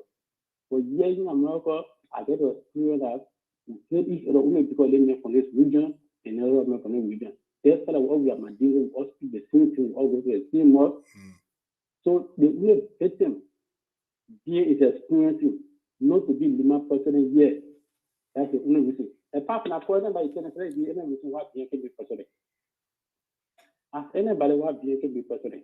And for me, I can tell anybody I'm not supporting BN because BN from this side, on the other side, or because we are related. No, but I compare and contrast and see how the root of Father, we can best deliver. Because I believe this about our community. We need the best for our community. So that is the reason why I went not being long. But Master was disappointed, like I said, he was shocked. Master was shocked from the beginning. But we must say it, today is saying to do. But the person is clear, when the person is able to come saying that no, he will not because the men are bullying. But because the men disagree with all of the ideologies, I accept that. I 100% respect for that. someone not following the ideology, they say you have the right to fight the person. But I think your fighting, you have a limit. You all can fight. But after the fighting, somebody will win, somebody will lose. Today, they have won. The election commission have come out clearly. They say, this is not the one that put the election commission. What the funding election commission do to conduct the election? And the community funding, they're not going to get money. That makes it a sign of bien. I think it should be almost everything more than bien. When the authority do bien have to force it to say do this, does bien have that power? No. But they made sure that it was the right thing to do to provide leadership for the community and see that they hold that responsibility. The president can appoint the election commissioner, but after you have been appointed and confirmed, the president have no control over them. That is constitutional. That is constitutional. Okay. After you appoint the election commissioner, they have been confirmed, you cannot dismiss them. You have no control. You can't intrude into the activity. And that is what I brought the conflict. So the only thing for the sake of peace, I would like to talk to join other people or to talk to President Soko Sako to please work like he has been doing. He has been a very good leader, one of the leaders I highly respect because I know how working he is, how passionate he is about the community. Let him not learn that he could work to go into the mosque. Let him listen to other good people that already start to call him. He promised me and other people yesterday in our people and open for dialogue. Okay. I'm not telling you this thing, just go for your thing. You just accept it and move. No. Yeah. Mr. Kamara, just summarize now. Yeah. Yeah. Yeah, go ahead. Go ahead, summarize. Yeah. Yeah, okay. Just you have the President Sako and the good people are talking to him. You can open our room for dialogue and let us sit down and discuss this thing. But at the end of it, for us, our primary concern want a leadership, want a new leadership for the Lima community. Yeah. That's our focus. I think we have that agenda that we need to achieve. And we can only achieve this when we are united. Let us forget about our personal ego that we have or sentiment against somebody. So I want to appreciate you, Kakuma, for this show. All of your topics discussed were very beautiful. But I think this topic is the best topic I feel I can speak on. Yeah. And also regarding this time. Yeah. So Thank I want you. to appreciate you for the time, and I will keep following. Thank you. Thank you, Mr. Kamara. I appreciate it. Thank you. All right. That was the rest of Honorable Amara Scientist Kamara. I've lost my thought again. And quite frankly, I think we are fast running out of time. And I think the point has been made. If you've been following, we've made the point. I don't think Brother Soko Sako can really win this debate. I don't think so. However educated he is, eloquent, a good gentleman, that's fine. We get it. But you just cannot substitute the truth with eloquence. You can't substitute the truth, with education. You certainly cannot substitute the fact with charm, with charisma. You can't. Unfortunately, Brother Sako is out of luck on this one. We're going to have to start referring to him as former President Sako, because that's whom he truly is. Come to think of it, this guy has been president for a long, long time. He has, and nothing wrong with. I mean, I want to say nothing wrong with that in the context like this. I know if you look at, oh boy, calls are coming. All right, every time I want to say something, someone to take me off my call. Let's take this call. Good evening, welcome to LDF. Your thought, comment, question, or concern? Yeah, how about... What's your name? Your name, where you come from, sir? Yeah, my name is Bill Clinton Kamara, coming from New Jersey. Oh, my apology. You think I have your number in my phone, Church. My apologize. Go ahead. Yeah, no problem. Thank you so much. I know it's very late as you instituted tonight. All right. I want to say thank you and congratulations to the president-elect, being Kamara of LIMAP, and also to you, a lot of the support while we're in Liberia, support to the FELMAUSA Special Envoy, the Keith and Charlie Foundation, the Councilwoman Hawa from the FELMAUSA, the board of directors, and all the chapters, including Baba Toure, who make sure that we'll have gas to move around, to move about, President Lai Toure, and the rest of the folks that have continued to help in the spread of helping humanity, especially during the heat of the COVID-19, where Liberians were indoors. We could not find it easy to have some PPE equipment. So FELMAUSA as a whole was able to contribute immensely, over $1,000 US donation to Liberia. So the FELMAUSA Special Envoy is back in the United States and preparing another mission. Welcome back. Thank you. 2022 by God's power. Yeah, to the issue, Honorable Kafuma, you are very great, especially when it comes to the platform. Many times we listen to you, feel inspired. And I would love to sit by you wanted to get a mentorship when it comes to public relations. Now, back to the issue in Pennsylvania. There's one thing I want to make clear. Say, if you cannot work on the challenges that you've had in your journey, to me, the end result will be meaningless. The reason why you want to have a good end result is because the challenges you saw on the way, you have solutions for them. Now, when you learn in a good lesson, then you have to work on the next journey. In our community, we've left the challenges and we think we are successful at this point. And I can tell you for free, even if we have another decades to go, we are not going to succeed yet. Because things that we see as a challenge, and challenges to our organization, these are things we still overlook and we see it as, we don't care. It's about me.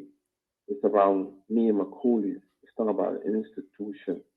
There's no institution can grow without the governing rules, without somebody thinking beyond himself. There's no institution can grow without a fundamental principle of governance, accountability, transparency, morality, ethics, the rule of law. You understand? The institution will not grow when we do not see the vision of that institution. That 5 years from now, 10 years from now, what have we achieved as an institution? Soko Sako, I love him so much. He's kind of energetic, he's passionate about his community. But when we praise leaders so much, we make them to feel entitled to the leadership. We make them to be best in leadership.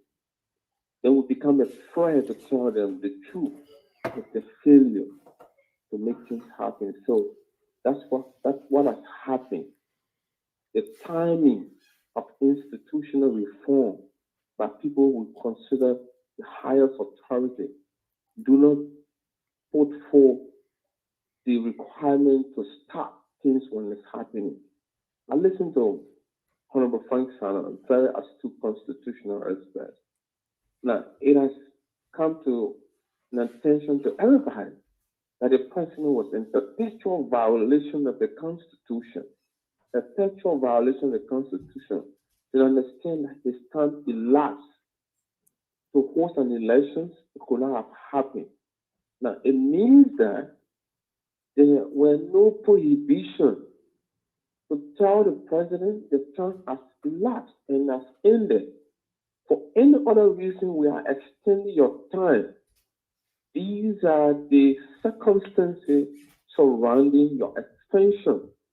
So it means you've told the president that his power has been limited and adjusted in line with the TOR that he's serving for. And you gave him a mandate. Now, Abubakar Saka ride on the lapses, the time interval. My time finished, but the child should be there for 3 more months so we can have election. Now he starts to enjoy that perpetual sequence. Now what happened?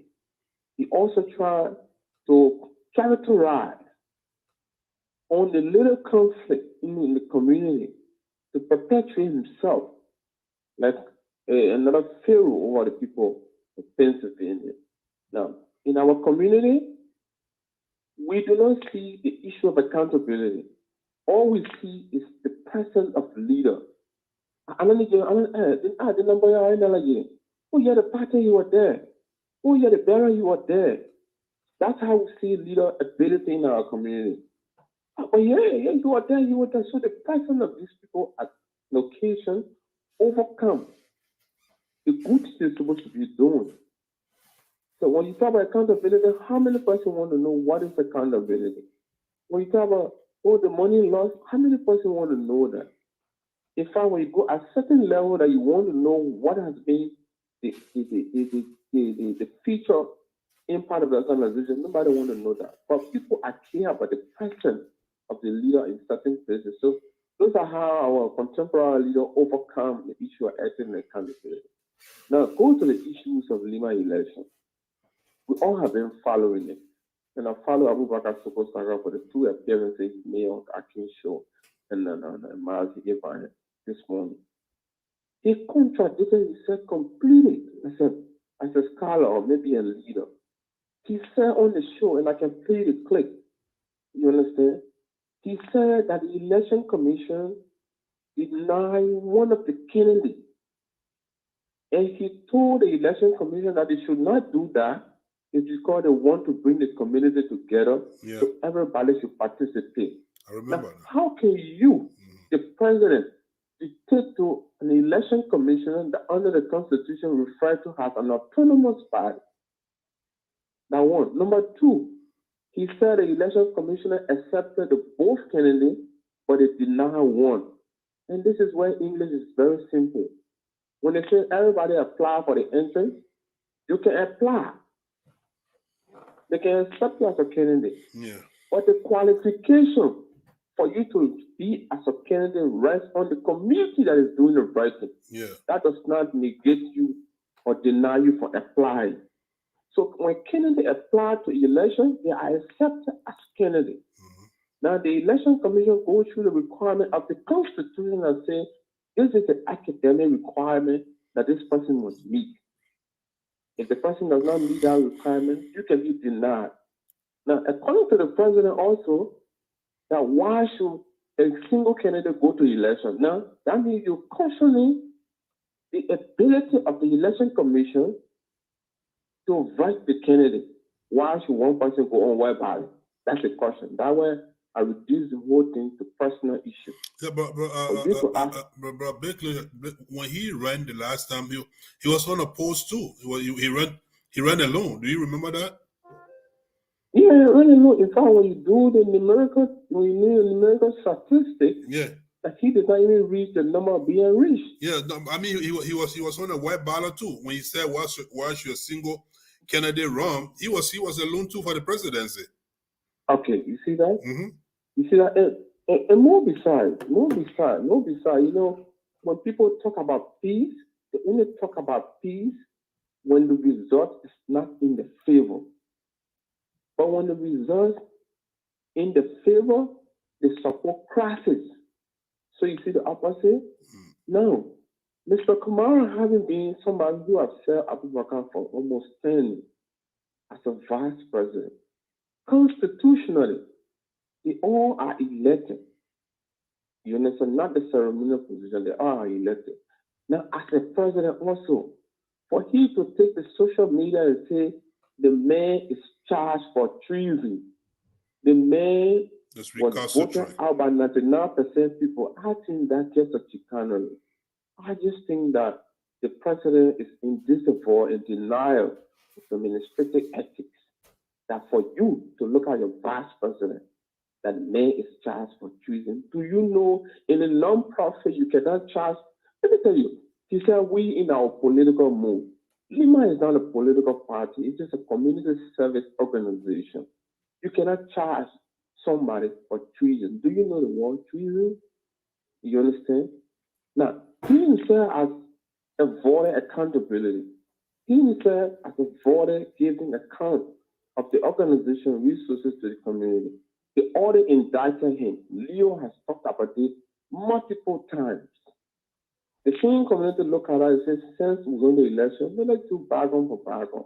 Now that he has refused to recognize his vice president as a ascendant to presidency, he wants to create another crisis so that people will look at Pennsylvania and the people of Pennsylvania differently. But one thing I can say is that truth will always triumph over lies. Yeah. Except the result in the election commission. It's not true. But wherever we go, let's forget about this thing here, Konyaka. For me, I don't believe in it. I don't even know what life be like for us. I don't even know who is the Konyaka. I don't even know who's the Konyaka. I don't even know. I just speak my dingo to my friend, my colleagues, my family. I don't even know it. I don't even know. It's only in the community that I come a year. All these things. The situation in our country is beyond what we expect. And it is only a few of us who have now gone back 10 years ago to Liberia that will not believe in what is happening there. If you've been going to Liberia every 3 months, 4 months, you will not come in America and keep saying, oh, this person can be there, this person can be there, this person can be there. People are behind us. Then we are behind ourselves. In this little community organization that's supposed to be doing more impact to the livelihood and survivability of our people in Liberia, to building institutions, education, healthcare, microfinance activity, empowering our Arabic schools. Look at Liberia. In the whole of Liberia, we do not have a good house school in more than 2 counties. Only Monserrado, Muslim, Congo, of Boston. You understand? How are we doing? So I'm just saying that we should not follow Soko Sako in his flattery on the media. Let our people in Pennsylvania, because he said something today. He said he challenged any error, and you bring those errors to public disrepute, and if they continue to support being. Oh wow! But he got a uno error there. This is the King Sako who referred to FELMAUSA error from Atlanta, Georgia, that those people were so-called error and nobody could listen to them. This is the King Sako saying today. For me, I'm very, very optimistic that our community will transform, even if 30% stand up for the cause. You people, they don't be listening to the elders in Philadelphia. You know what, people, what way around comes around. Now, you didn't listen to the people, and you continue to carry your fighting trade. Yeah. You continue to carry your personal academia against the majority of our community just because you are a face of a little party in the little corner. Now, the whole circumstances surrounding you now, it comes back in your own house. Then you run it behind the other end of the and now you don't fall. And now you don't fall.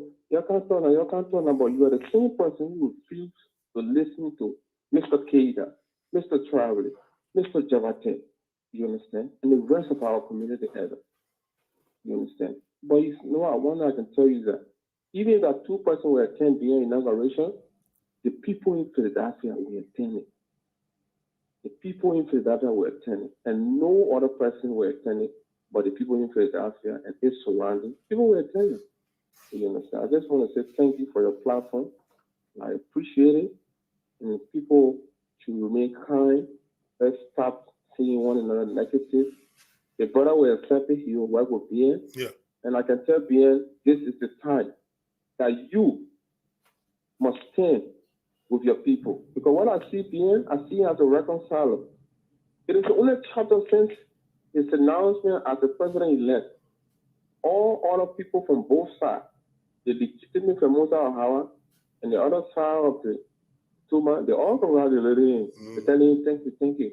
So maybe something is about having being leadership, that he will unite this community, especially FELMAUSA, Philadelphia being the corporate shop, the corporate headquarters.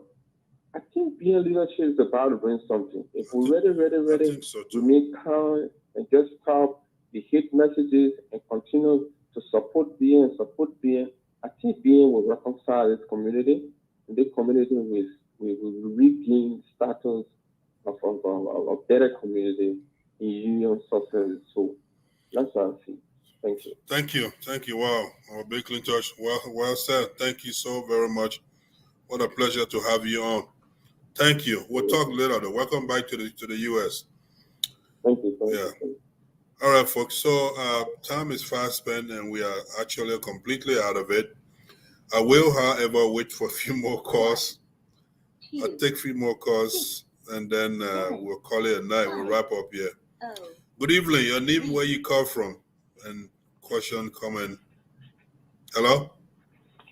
Yeah, hello. Hello, your name, where do you call from? Yeah, this is Mamadi Kabal calling from Philadelphia. Mr. Kabal, welcome to RDF. Your thoughts? Yeah, thank you so much. And I'm very happy to be on the show tonight. Yeah, the issue for our discussion tonight, I'm so happy that you brought this issue out.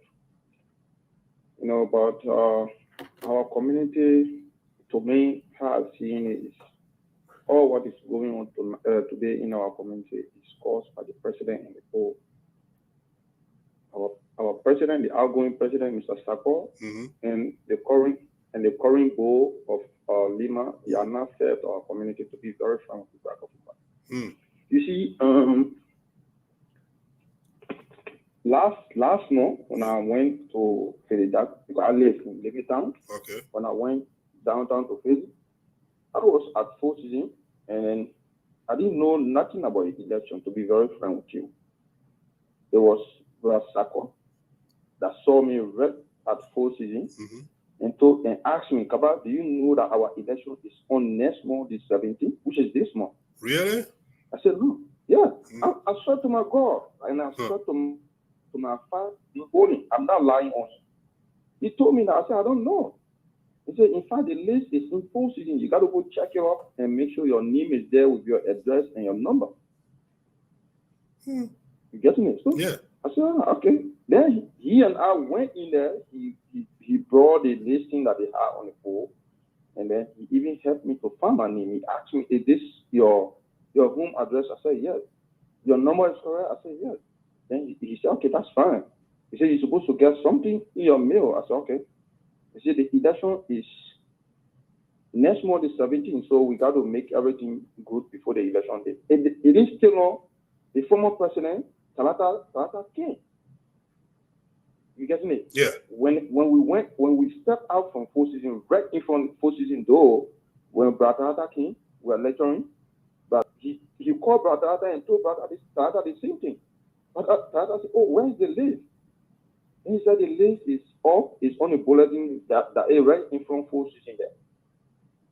And Talata had a comment on that. Talata said he don't think it's advisable for him or for the election commission to be hanging people information outside like that. Okay. He said it's not advisable because people have their personal information, like the number and stuff, not to be posted out on the bulletin. You see, Talata even gave that suggestion, and then Talata went and verified his own deep on the board. You see, so it was very astonishing to me after the election, or like 2 days to the election, when the outgoing president came and said the board, the election commissioner is being have resigned, so you're going to appoint new election commissioner. After you have told people that the election is so day, in fact, now it is stopping there. He left all the electoral material with the election commission. You know that someone have resigned, as you claim, and the person is no longer part of the election commission. Fine. Why you should leave all the election material with the person, and you know that election is coming, and you going out telling people. And according to them, this brother sent in his resignation letter since last year November. Right. Since November up to now, why you guys never pull it on media like the election commission have resigned, so we're trying to appoint a new election commissioner. You didn't do it until 2 days to the election. Why will you people be treating the community like this? Similar thing happened in FEMAUSA. The FEMAUSA election, the same thing. So that of LIMAP, no different. Because I remember FEMAUSA election was postponed because there was misunderstanding between the two candidates. So the EDOS scheme postponed it.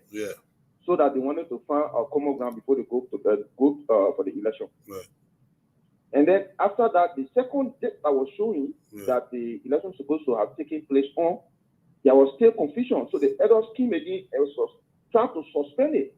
But they said they are already purchased their tickets, and the EDOS didn't come soon. They came like 1 week to the time and said they should be postponed. So they are not going to postpone it. They went, they appointed their own election commissioner, they did their election, and then they did the inauguration and what have you.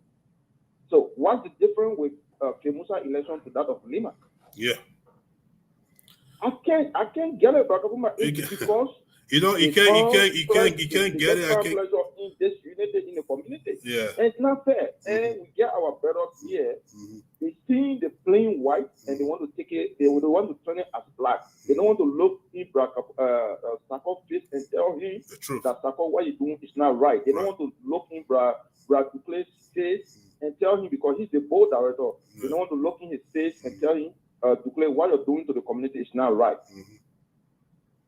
For God in heaven's sake, you can't be treating the community like this. No. You always say no one is taking pay, no one is taking pay. We're doing corruption, you're eating the community money without no account. You're not taking pay, but the money that you're eating is more than even the pay you're getting or you're supposed to get. Definitely. Wow. Mr. Kaba, I feel your pain. I swear to God, he was the one that referred me to the board and even told me the day of the election. So who was he depending on that will conduct the election? Besides the old election commissioner that were there, because if he had appointed election commissioner at the time, he's supposed to let us know. But he never did it. But on the other side, at the day of the election, to tell you that whatsoever is going on in Pennsylvania here, that is in Lima, FEMAUSA is fully supporting of it. I'm telling you, because the day of the election, we are at 4 cities. People coming, asking them, have you people go vote? They say no, they are not voted. So the current vice president of FEMAUSA, I don't know, they call him Al-Jabata, Al-Jabata King, we are all at 4 cities that we ask the people, the election is going on, have you gone to go vote? He may say, no, I'm not going to take part in that flawed election. That election is flawed. FEMAUSA is not even going to, recognize the result. That's before even. It was not I alone. We were plenty there. So I asked him, but why would you say that? And what is the difference between FEMAUSA's election that passed and this election that we're having today? If that's the case. In fact, we have getting information that the president is about to appoint you as election commissioner.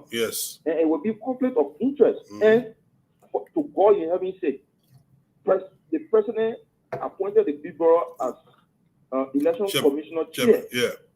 It was because of the noise from the community. He went and did another appointment again, removed the man and put someone else there. Wow. So where the fairness will be in this community now?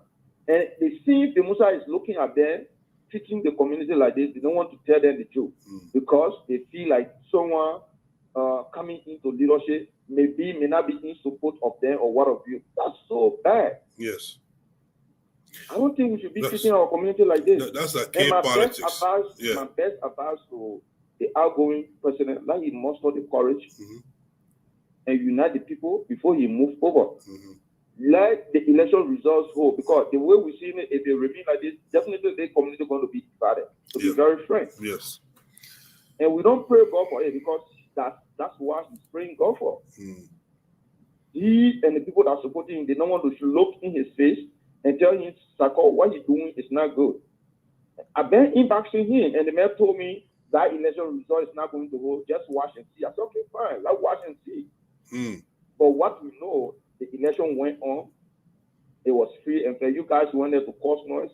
They called police. The police came on the scene. Oh, they said, I didn't even know that part. Yeah, police went there. And police told them yeah. that you can stop the democratic means. If you people now want to take part in the election, you can leave the place. Oh.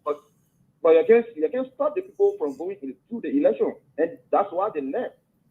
Can you imagine that? Interesting. Mr. Kawa, I think you have enlightened us so much. I had no idea that they try to physically, disrupt the process. Police. I did not know that they part. Tried to do it even when they even wanted to fight the election commissioners that were there. Oh, okay. Yeah.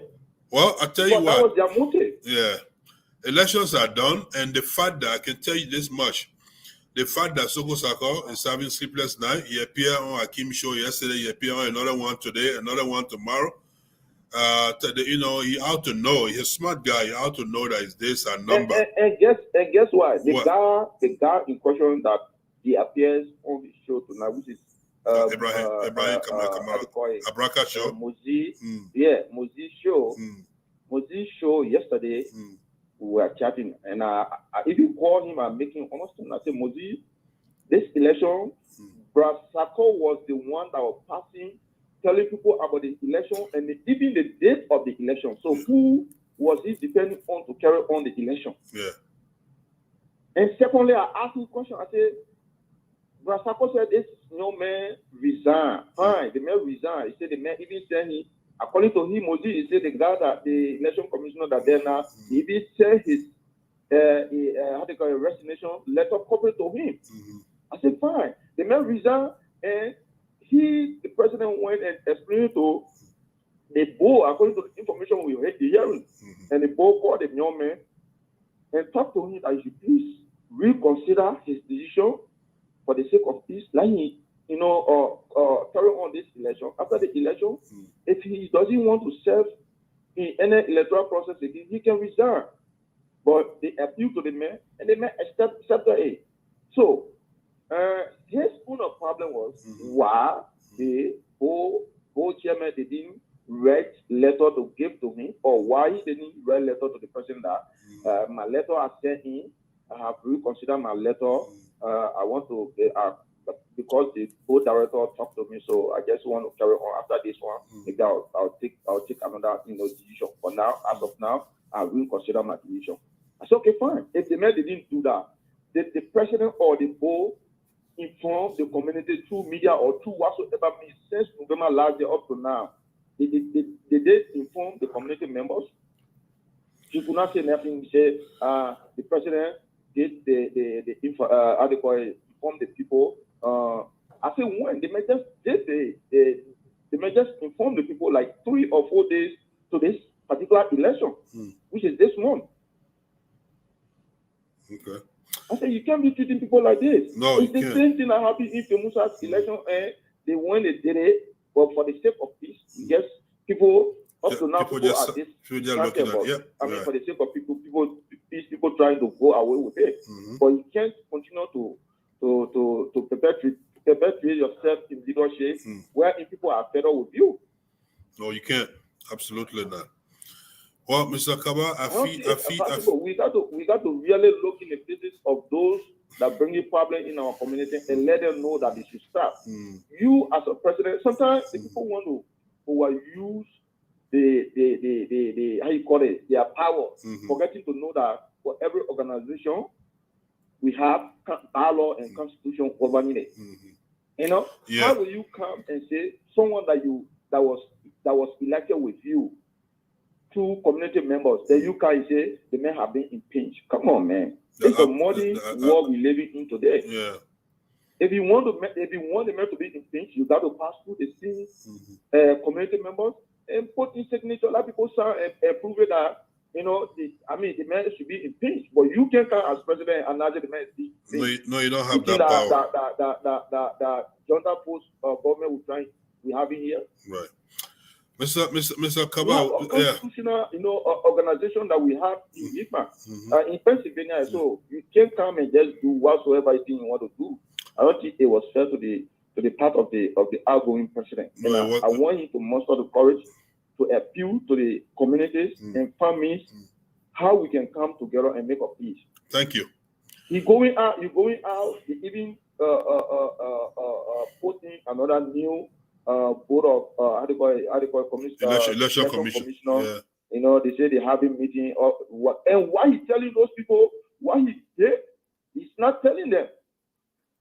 And I was opportune today to meet one of them and make the person understand that what Brasako did is bad. And he explained a lot of things, the person explained a lot of things, trying to shed blame on Binya. I told him, I said, no, I don't think it will be fair if you shed blame on Binya, because it was the same president that passing around telling people about the election. I said, my very self that we hear, Brasako was the one that referred me to the board and even told me the date of the election. So who was he depending on to carry on the election? Okay. Or is it because you don't have interest in the leadership of Binya, that why he bringing noise in it? I say it's not fair. You got to look at that man and tell him the truth. All right, Barakaba, thank you. Thank you so much. Yeah. Your contribution is so valuable. I feel your pain. I'm there with you. It's about time people stand up to the truth. It's about time we stand up for what's right. Otherwise, our community, we may not have a community otherwise. So thank you so much. Definitely. Yeah, thank you. Yeah, thank you for believing, for being on the right side. So I'll take a few more calls. Thank you so much, Dr. I appreciate it. Yeah, thank you. I'll take a few more calls. We'll call it a night. President Baba Turo of Minnesota, good evening to you. Welcome to LDF. Your thoughts, random thoughts on LDF. Yeah, good afternoon, Mr. Kuman. This is Baba Turo, calling from St. Paul, Minnesota. Good evening, Honorable President Baba Turo. Welcome to LDF. Your thoughts on your third day on LDF. Well, what's your thoughts, sir? What are your thoughts? Thank you very much, as usual. Thank you. Tonight, I just want to come on and add my voice to the many voices that been up there to warn my friend, my former colleague, Abubakar Siki Soko Sako. Abubakar and myself served 3 years together. We served 3 years together. The last year of my first term and the 2 years of my second term. We served that one together as chapter leader. And he only served as he only served one term. So I don't know how he managed to go up to 4.5 years. That one is not up to me. But the thing here is this. I'm not sure who's advancing the brother, but the more show he go on, the more he digs himself into the hole. Right now, I think even CNN can save him, because he can even go to Anderson Cooper, because the more show you go on, the more mistake you keep making, because you don't have no authority to tell the election commission who to qualify, who to disqualify. Election commissioners are the only that's the body that determines who is qualified, who is not qualified. We are all, all community members get a right to put in their application. But to vet their application, that's up to the election commission. If they say someone is not qualified, my brother, you don't have no power on that one. No, you don't. And again, I just want to bring up, every time he go on the show, he keep bringing this brother name. Oh, brother Ansu, well, this brother is running for public office. For God's sake, don't drag the brother into your because this community issue, no more Catalan. We're going to bury some people and they will never get clean for the rest of their life. Because he keep dragging this guy into this thing, the men have moved on. He called up and running for something bigger. I think we should all rally and push Ansu and see what best he can do to win his representative position in Nigeria. But you keep pushing this man, and we know exactly how this man got out of this race. We know it. So the more you keep bringing this man's name up, that's so will come up. And you forget to know that this guy is on he's on a bigger platform over there. There's people that digging behind the man too. You bringing more problems to the man. You're not helping this man. You want to fight your fight, you can do it by yourself. You don't need to drag the brother in there. Leave the man's name alone, please. This thing is not going to serve anything for you, Abubakar. You have served for more than your time. And why you want to undo a white ballot election? Why you want to do that? What kind of problem you want to cause? I mean, for God's sake, Abubakar, were you not here celebrating an election that happened in Minnesota that was more fraudulent? I don't know. I don't even know how to describe that election. More dishonoring, more fraudulent, yeah. Compared to what happened. Yeah. So let us learn to move on. I urge the brother to please do not destroy Pennsylvania for us. Like I always say, Pennsylvania is our state. It's the only state that we all, one way or the other, have some representatives there. We have our people living there. Pennsylvania is our base. On lose Pennsylvania, every chapter in FELMAUSA can go into disarray, not Pennsylvania. Or Pennsylvania goes into disarray, that's it, we're done. The community is done. And Abubakar is taking this lead. He doesn't care right now, as far as I'm concerned. He wants the community to be divided. He wants the community to get destroyed. Just so his plan, that he, I don't know which plan, but I mean, for God's sake, this guy is running unopposed. Why you want to create chaos when there's no chaos? Just move on. Whatever you get, turn up whatever you get. And I want to urge our president-elect, President Bien. You know, most of the time, when you see chapter leaders, I always tell people, I've served this community. You, Mr. Kuma, you have served this community. Anybody that for chapter leadership or for FELMAUSA leadership, they have different interests bigger than community service. So I've been hearing the noise about, oh, this man was audited or he's going to be audited. So that problem might be the problem that this man is hanging on to this power. So I want to urge the president-elect Bien, if that's the problem, leave that to the community. Let this man go, whatever money or whatever situation that might lead to auditing this man. It might be big, but the peace in our community is bigger than that. True. Let us maintain the peace in Pennsylvania. If Abubakar will be audited, let the community, that's why you have a vote. That's a good thing about Pennsylvania. Let the vote do their job.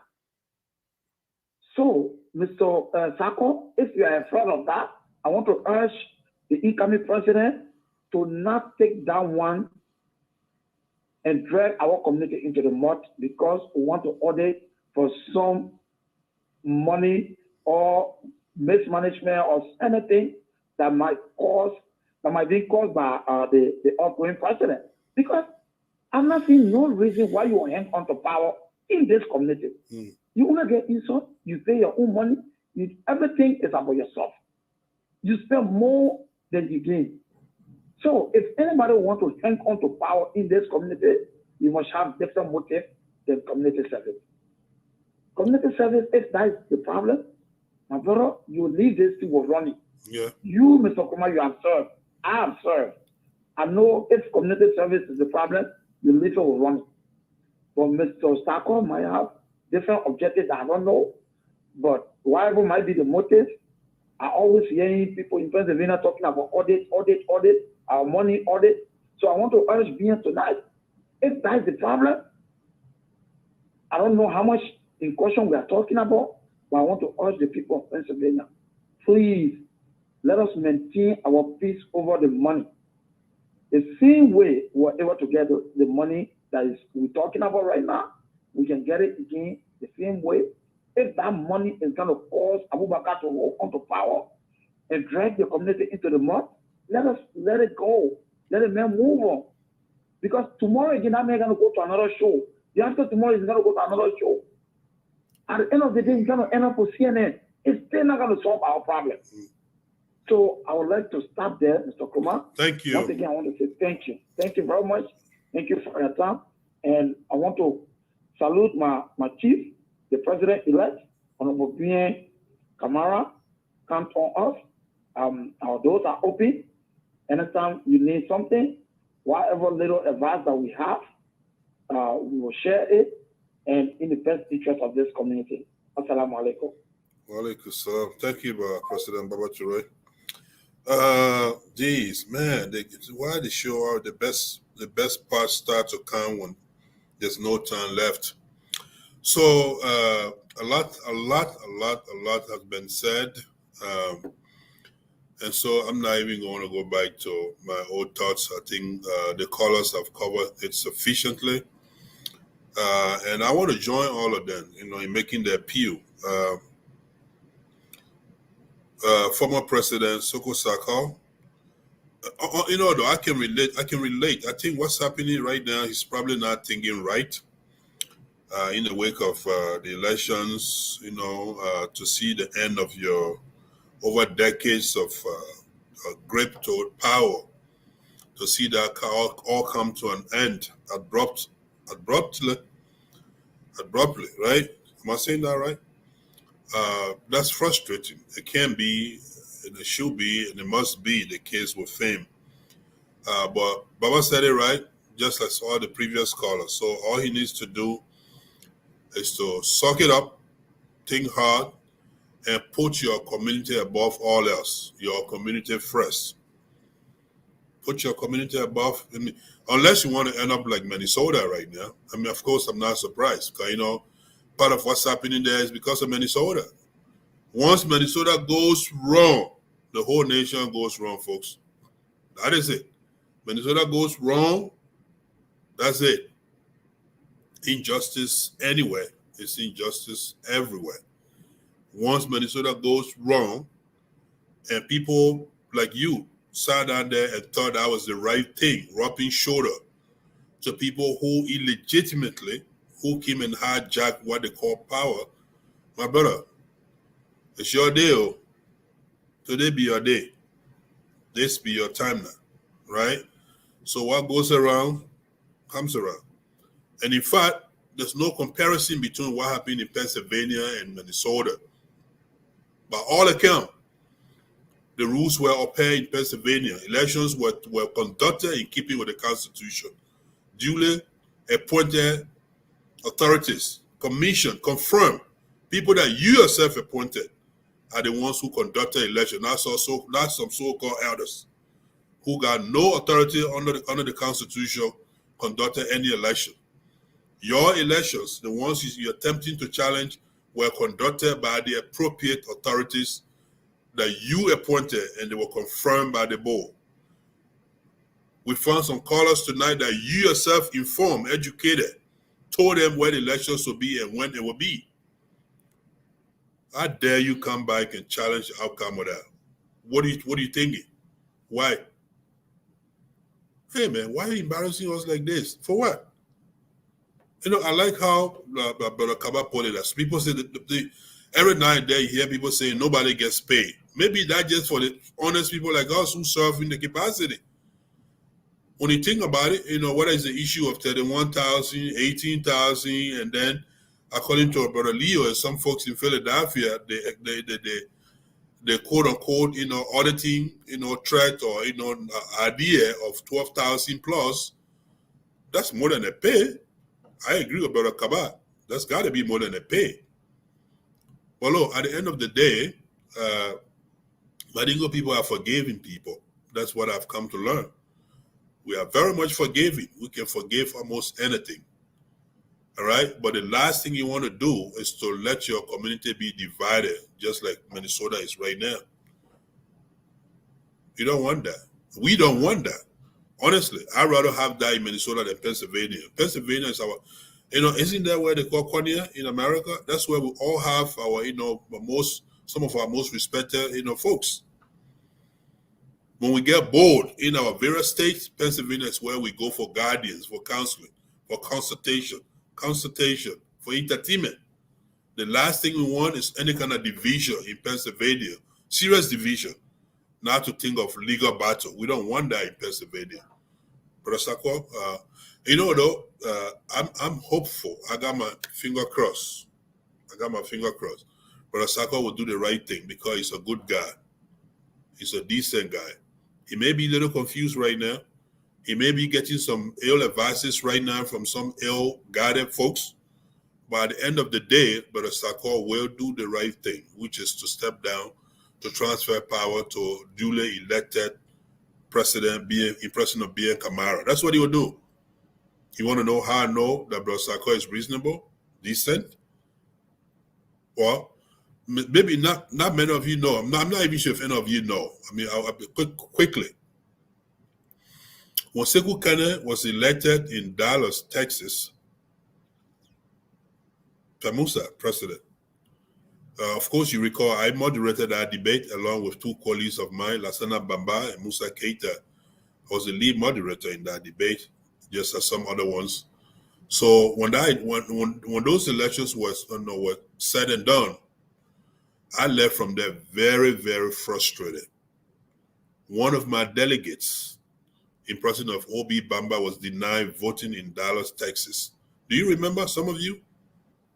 That pissed me off. I was really mad. I almost got in a fist fight, man. I was going to fight my own friend, Mohammed Kamara, of Dallas, Texas. He called himself resident commissioner. More than that, I wanted to fight Ibrahim Fofana, who was my political advisor, legal advisor when I was president for MMA, also FELMAUSA Elections Commission chair. See, my best friend, Mohammed Kamara, another best friend, Ibrahim Fofana, those two connived and denied my delegate, Minnesota delegate, from voting. What am I supposed to do? I lost my thought. I got confused. I was going to fight. I was prepared to go to jail. I was prepared. As God could have it, some well-rounded brothers, guy in the middle, and quiet, calm us down, and I left. I left Dallas, vowed never to speak to those men in my life again. Over FELMAUSA issue. You know how that issue got resolved? Brother Soko Sako had resolved that matter, especially the one between me and Ibrahim. It's funny that Ibrahim and I live in Minnesota, but we don't even have anybody here. There was absolutely no one here who was interested in peace. Yeah, no, we are not. Nobody's interested in peace here, But Soko Sako knows better. He knew better. He's a very smart, kind-hearted, educated guy, well-rounded individual. So I had no idea he saw what happened in Dallas or how he heard it. I don't know. But for 3 consecutive nights, Soko Sako made 3-way calls between me, him, and Ibrahim. They made peace from Philadelphia between me and Ibrahim. Dialogue. He resolved that issue. I don't know how he did it. So today, me and Ibrahim, we cool. We cool as ever, like it never even happened.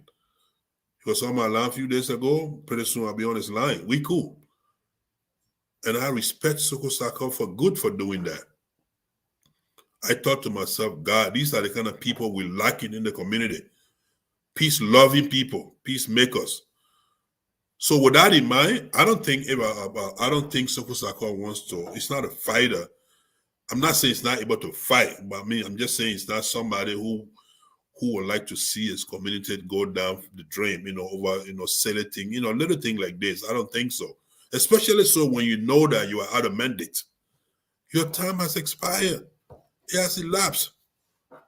You said it. It's clear. Come to think of it, President Baba said he served with you. I think I served with him too, because I think Talata had left when I was president. Imagine how long it's been. The whole while, people like you continue to forget yourself. Instead, distract, attention to Brother Lai Toure in Atlanta, Georgia. It was always, Lai was Museveni, right? Whatever. All of the dictators in Africa, around the world, Lai was the one, being joked about that. The cool thing about Lai in Atlanta, Georgia? Nobody wants his post. And that's fine by me. So that's why I forgot to say today that, look, in America, they let President Ronald Reagan, if you follow his final departure speech from White House, he said one of the many things that he really has problem with in America, he wished there were no presidential term limit, not 2 terms. He wished that the people were, permitted to vote for a leader that they like as long as they won. Now he said it, Ronald Reagan. Look, find it on YouTube. And I'm a firm believer, in that too. That is the situation with President Lai Toure of Georgia, Atlanta. The people like their leader, and they continue to keep him there.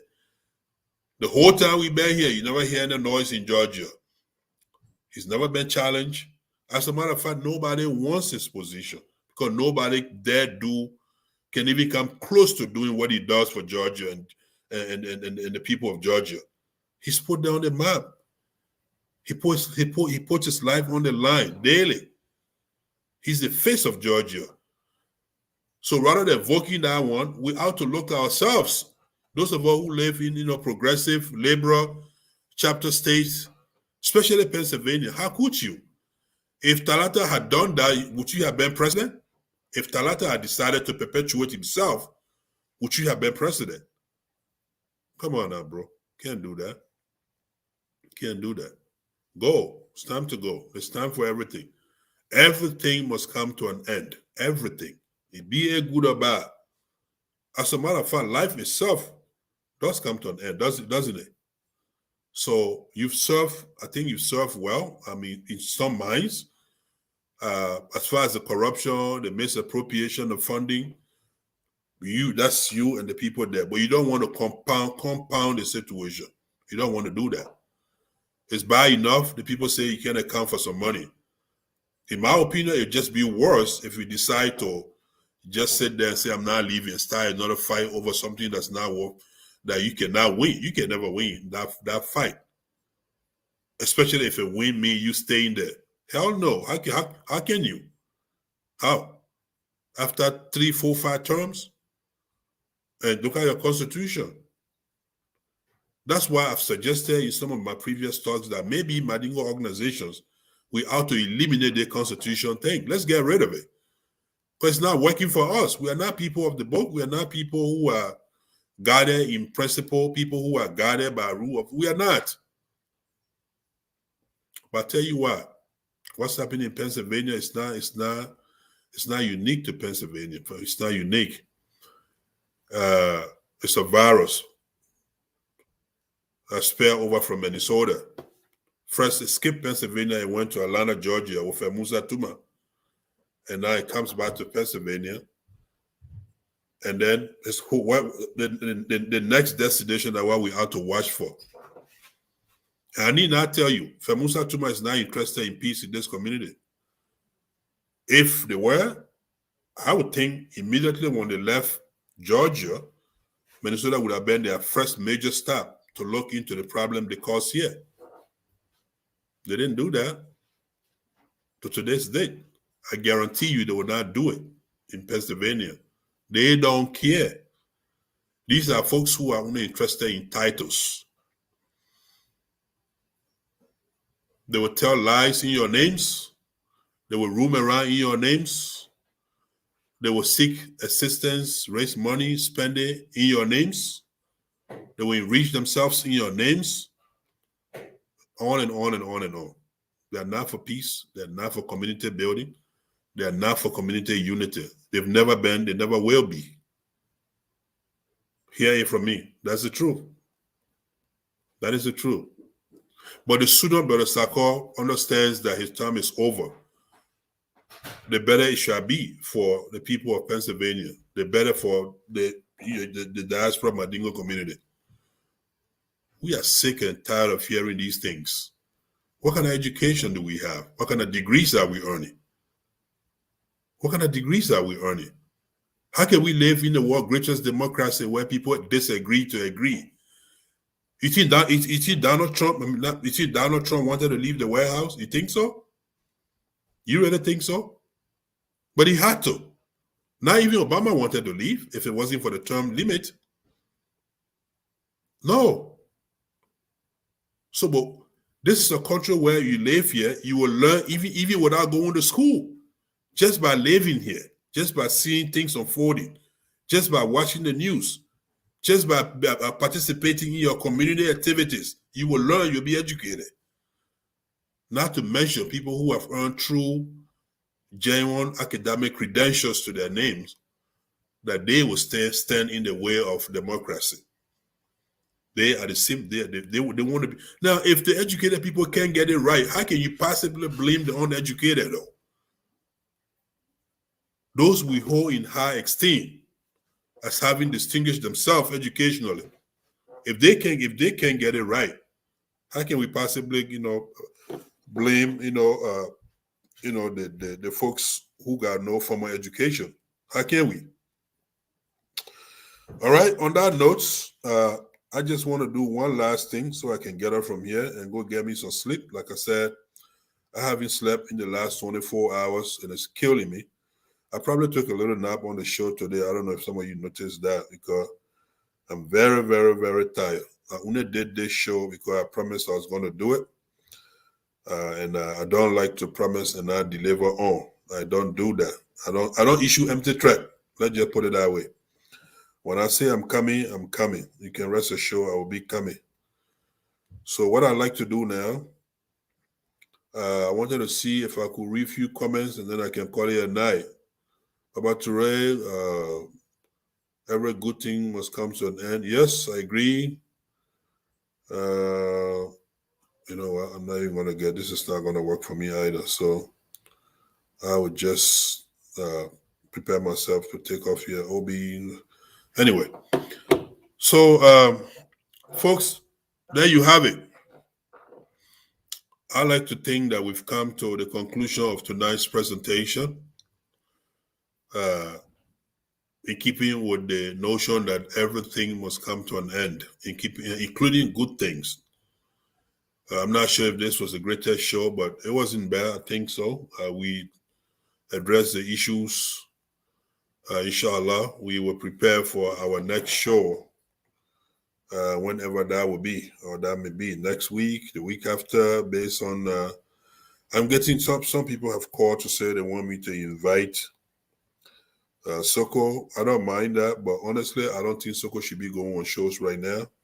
Soko should be preparing, prepare his, exit report, prepare to support Bien Kamara as the next president, as his immediate, successor, and support the man, show the man, guide the man, the young man, so that his community can be better off.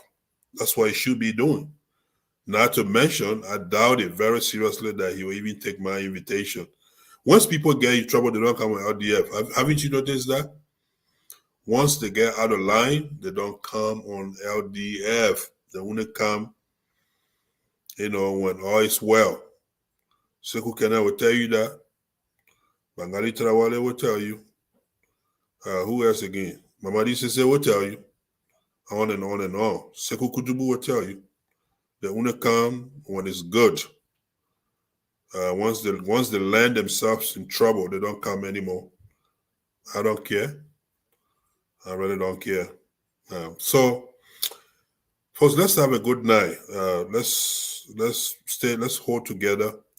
If you are if you can reach Soko Saka, please do so. Encourage him to do the right thing. I will try giving him a call sometimes tomorrow or sometime this week. Not sure if he'll take my call, but if he does, I will speak my honest opinion to him, and I'm sure he will listen. So until then, it was your brother Kafumba Samuka Kroma, broadcasting from the city of Brooklyn Center, the great state of Minnesota, United States of America, these United States. Thank you, peace, and God bless you. Where's my closing music? No, that's my closing music down. Come on, what's this? There you go. Je me suis mis à prier. À tous ceux que j'ai offensés, je demande pardon. No, not me demanding pardon. I'm not apologizing for anything. À tous ceux qui m'ont offensé, je demande I just like pardon. The song. À tous ceux que je n'ai pas compris et à tous ceux qui ne m'ont pas compris, Je vous demande pardon. Je vous demande pardon. Je vous demande pardon. Je vous demande pardon. Je vous demande pardon. À tous ces soldats tombés, à tous ces innocents couchés, à tous